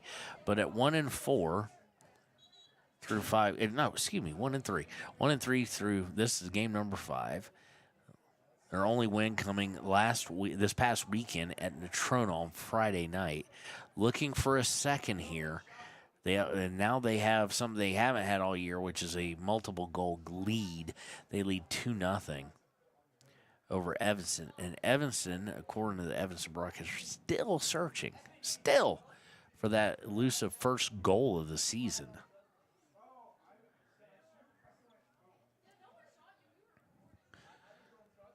Saltzgaber to Larson. Now it's lost over to Evanston.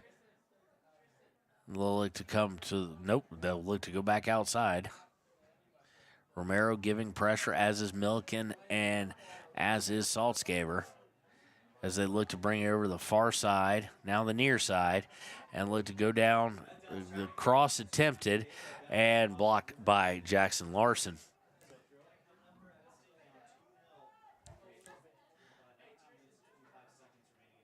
$2-0 here in favor of Riverton.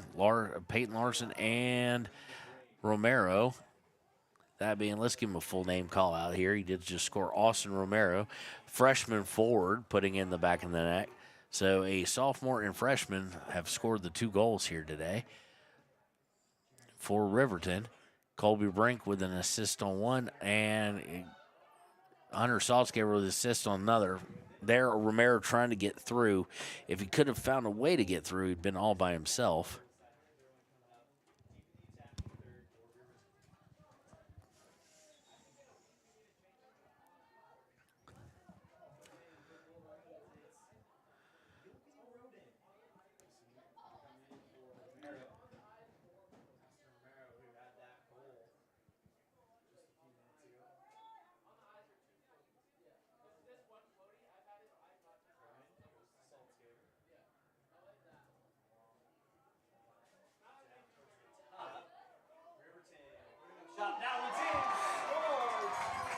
And we got it there to get centered up, and as you saw it, Skull. Riverton now leading 3-0. Milk in his first goal, and well earned. Of course, he had the assist on the goal against Natrona County. So nicely done by Chris there to put it in, and 3-0. And now you wonder, and we said this the other day, we've been on the other side of it with the Kelly Walsh game, is that self-doubt, that lack of any confidence starts to sneak in. And you do wonder if, guys start, you got a 3.5 hour, 4 hour drive home to Evanston. It's one of our further trips in conference. It and Star Valley, of course, being the 2 longest. Jackson next to that, but the Casper ones, the ones to Rock Springs, Green River, relatively 2 hours, 2 hours and 15 minutes to Green River. Really easy trips. You do wonder if guys looking at, good Lord, it's we left at 10 a.m. Got here, played some games, and now it's 6:18. By the time we get out of here, it's going to be closer to 7. And we're not going to get home till 11 o'clock at night. And then we got to get up. Oh, I just want to be here. You wonder if that is just going through the heads. It's a beautiful steal there by Withrow. Gives it to Milliken. Milliken looking to cross it over for Weber.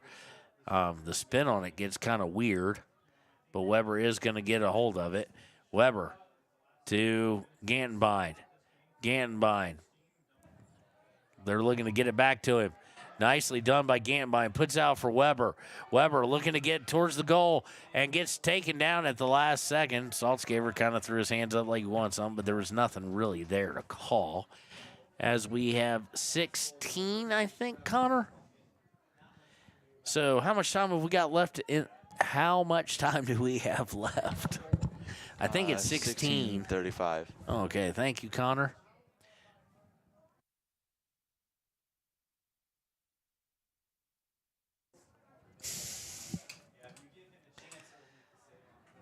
And Riverton, at the same point in time where they want to get some scores, and we got to get just rushing too quickly to get the ball in there on the throw, as there will be some substitutions for the Red Devils. Throw in. Trying to get it right back, and there's nobody there except for Jackson Larson. Larson will follow it down and then pop it out of bounds. I don't quite get that, but throw in is fought for. It winds up with Saltzgaber. Saltzgaber tries to give it a good spin kick. At least gets it out of immediate harm as they'll look to cross it. And shot put on to Ryan Cox, and he's able to just take one step and grab it. Weber coming through. Nicely done. Weber trying to get it for Gantenbein. Of course, the two basketball teammates. Saltzgaber able to get on top of it and gets knocked over, but gets up anyway. That's the running back mentality for you. Saltzgaber switches directions. Goes to Weber. Weber trying to get to Gantenbein, I think, but Gantenbein overran it. Back to Weber. Now loses control of it. Pinching up is Jackson Larson.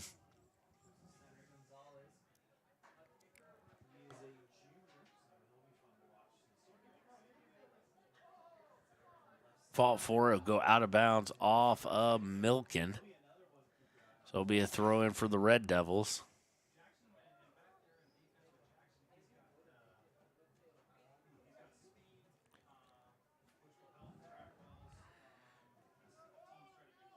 Throw in, they're going to work it to the near side.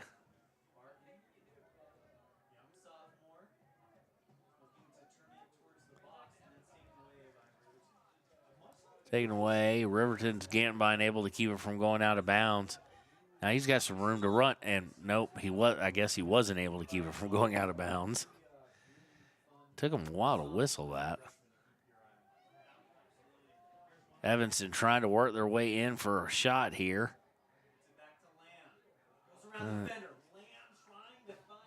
And it's sent out of bounds on the near side.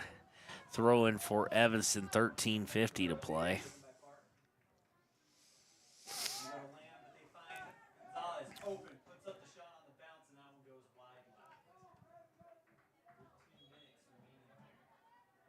And they're going to inbound it, throw, and a shot well wide to the left. Riverton goal.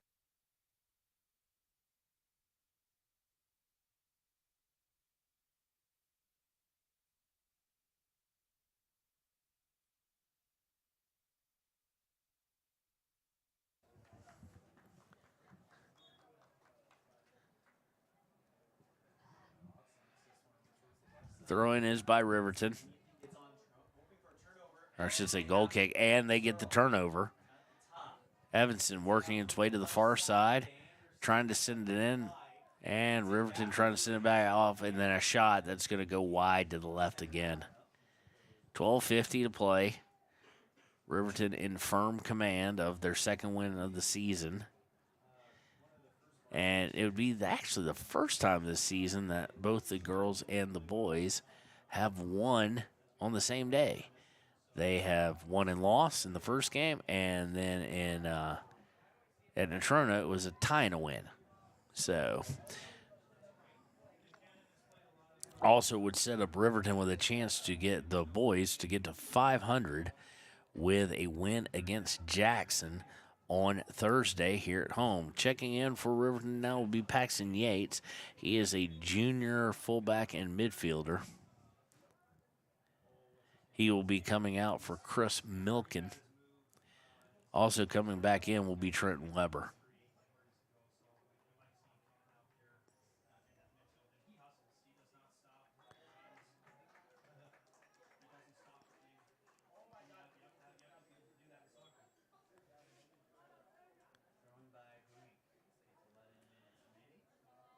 Throw in by Riverton.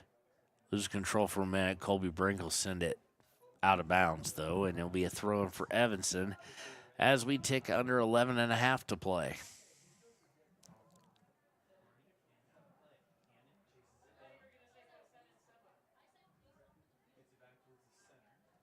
Tried to send it forward. Colby Brink able to send it back the other direction, but it's going to go out of bounds. But for Riverton, that's fine. Just keep sending it back down. You have a 3-0 lead. You know Ryan Cox would like to get the clean sheet here.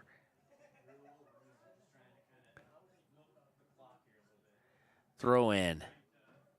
Fall forward around the 40 for possession, and I think Riverton, it's going to go out of bounds. And I think that's going to be a throw in for Riverton, as Trenton Weber will come back in.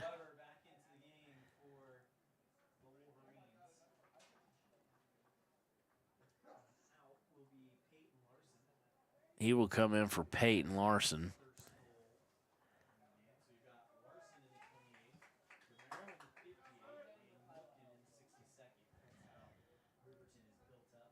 Throwing is the Saltzgaber. Saltzgaber will do what Saltzgaber does. He'll get the ball back on a give and go. Now he's into the box. He's looking to cross it. It winds up at the feet of Blake Gantenbein. Gantenbein out for, it just wide left by Brayton Terry. Nice setup there by the quarterback and by the quarterback of the football team, Blake Gantenbein. Terry had a shot at it, and it just left it a little wide left. Goalie didn't think it was wide left as he went a diving. But we're under 10 minutes now. Terry takes it off the bounce, gets it down, and now Gantenbein kind of fighting for it. Gantenbein out for Weber. Weber is going to have it deflected. No, they're going to say it wasn't deflected. It just went out of bounds. It'll be a throw-in for Evanston.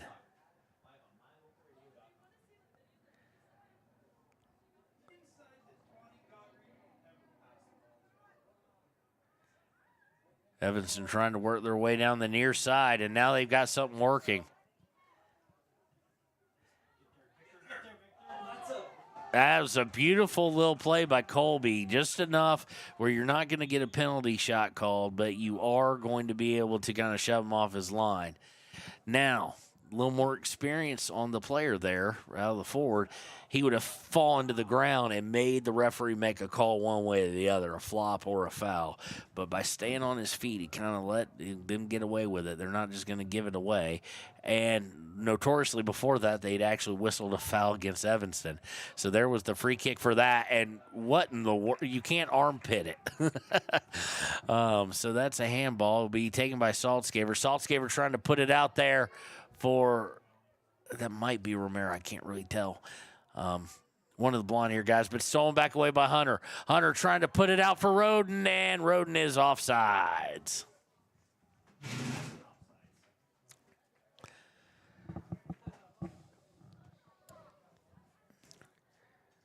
So a reminder, due to a meeting I have to be to, we will jump right into the Clicker Ticket post-game.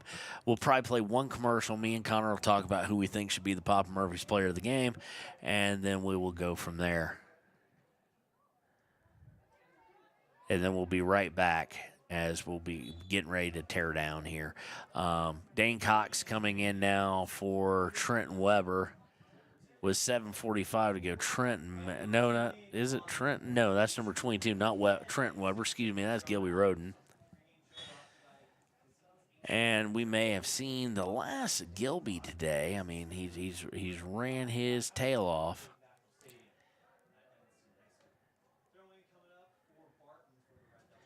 Thrown by the Red Devils. And turned over on a horrible touch by Jackson Larson, which you don't normally expect. And then he's going to get a foul, and he might be seeing the color yellow. He is. And so, excuse me, that's not him. That was a turnover by Larson's Withrow with the yellow, and that is his second in 3 games. So Peyton Larson will come in for him. And it'll be a free kick from right outside, about 5 yards outside the box. Gonzalez going to take it here. Doesn't go towards goal, and Gantenbein will give chase after the deflection. Saltzgaber with it, and now Saltzgaber's just going to send it down. It is headed, so it's going to be not necessarily as free as you'd like it to be there. but it does get it out of trouble as we are at 6:20 to play in this match. Riverton with a 3-0 lead. First home win of the season, and it means they've won 2 of their past 3. Granted, that one in the middle, oof, Kelly Walsh is just that good. Kelly Walsh and Rock Springs, in my opinion, may be the 2 best on the western side. From what I've seen. That's not taking anything away from Green River. That's not taking anything away from Star Valley, just from what we've seen. Saltscaber trying to go just all the way down, makes up about 50 yards. Now looking to cross, and Gantenbein, if he can settle it, and they call him offsides. Didn't actually look for that, just saw him wide open, so should have taken a look for that. 5.5 to play here. Riverton going to get their second win of the season, go to 2-3-0 in the Western Conference. And they will look to get to 500 against Jackson on Thursday. We'll be here with that broadcast. Boys starting at 5, girls at 3, so be sure to tune in with us at 3 o'clock. About 2:45, we'll have the Hampton and Suites pregame show. Saltscaber right now just kind of spinning, keeping the ball to himself. Just won't waste time. Now goes for a long cross. And off the head of Braden Terry and out of bounds. I think that's Braden Terry. I can't 100% tell. A substitution now for Evanston. As well, now I misspoke earlier. Gilby Roden coming back in now. Probably coming in to get Saltscaber or someone of that nature. No, he's coming in to get, looks like maybe Terry. Can't tell if that's the number or not. That is not the number. It's Paxton Yates he's coming in to get.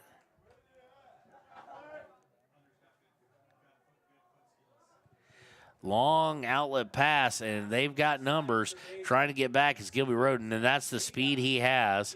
They get it out for a second, trying to get a shot on goal.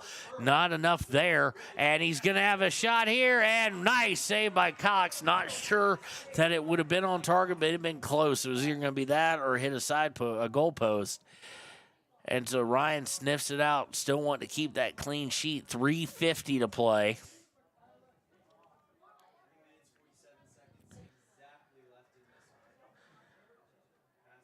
Intercepted by Evanston. They'll look to move up, and now they're going to take a long shot, and that's just going to miss everything to the wide left.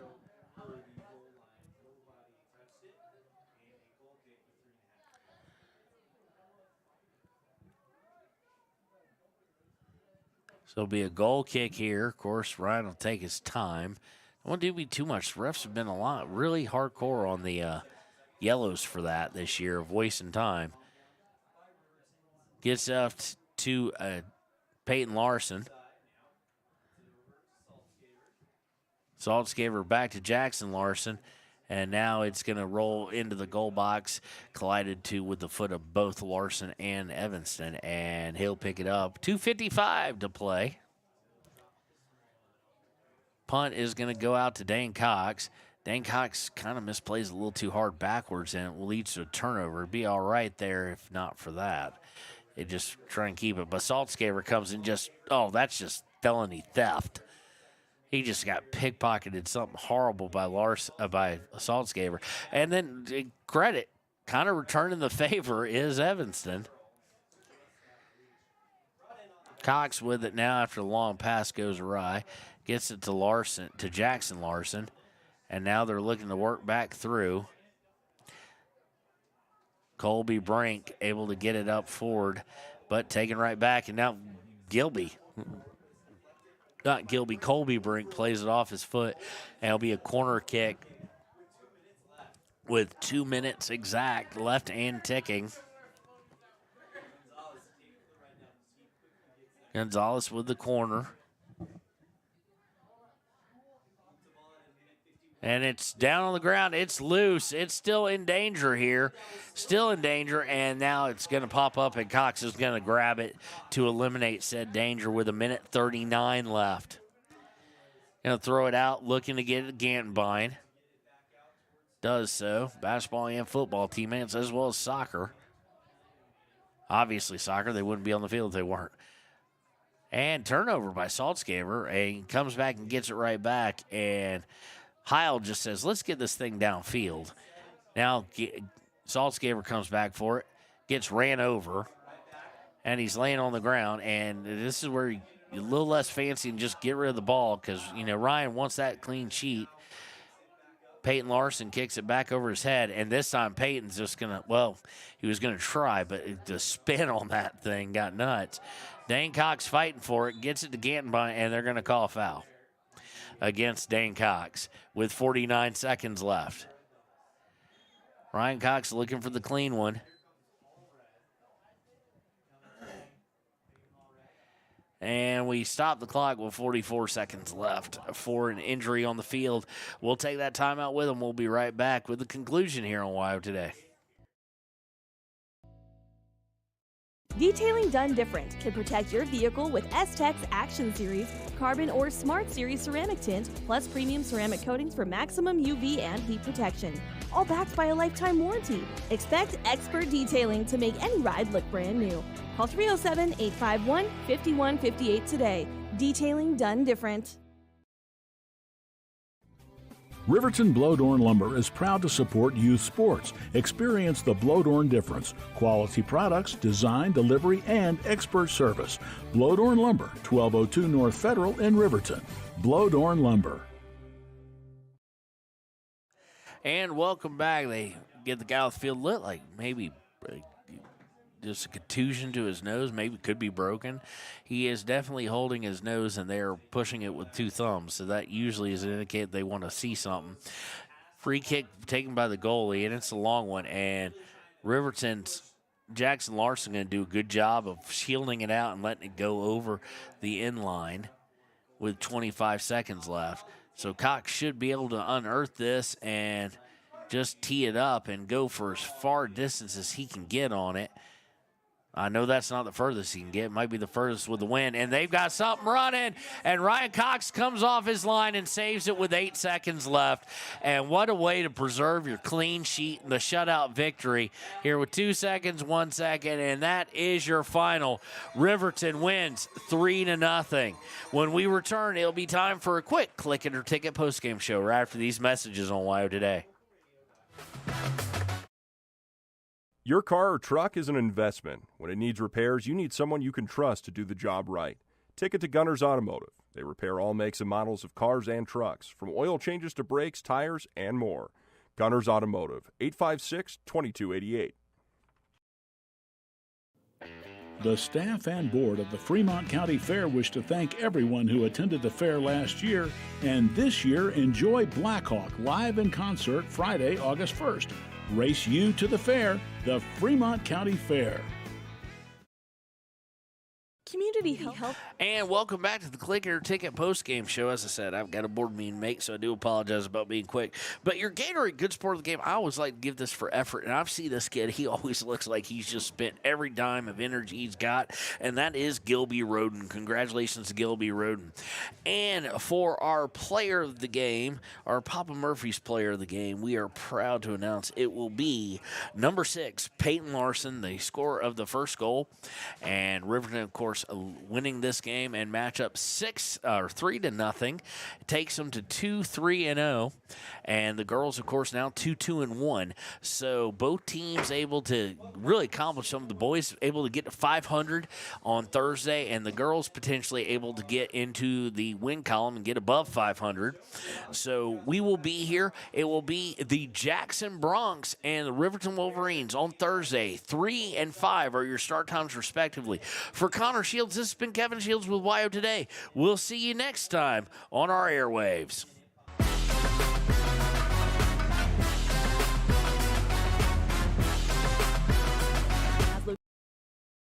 Locations across Fremont County ready to serve you at DuBois Medical Clinic, Riverton Community Health, and Lander Community Health Pediatrics. We accept all forms of insurance, including Medicaid and Medicare. Are you struggling to get medical care? Ask for their sliding fee scale. From family medicine to pediatrics, community health centers are here to serve you. Call 307-463-7160 or visit CHC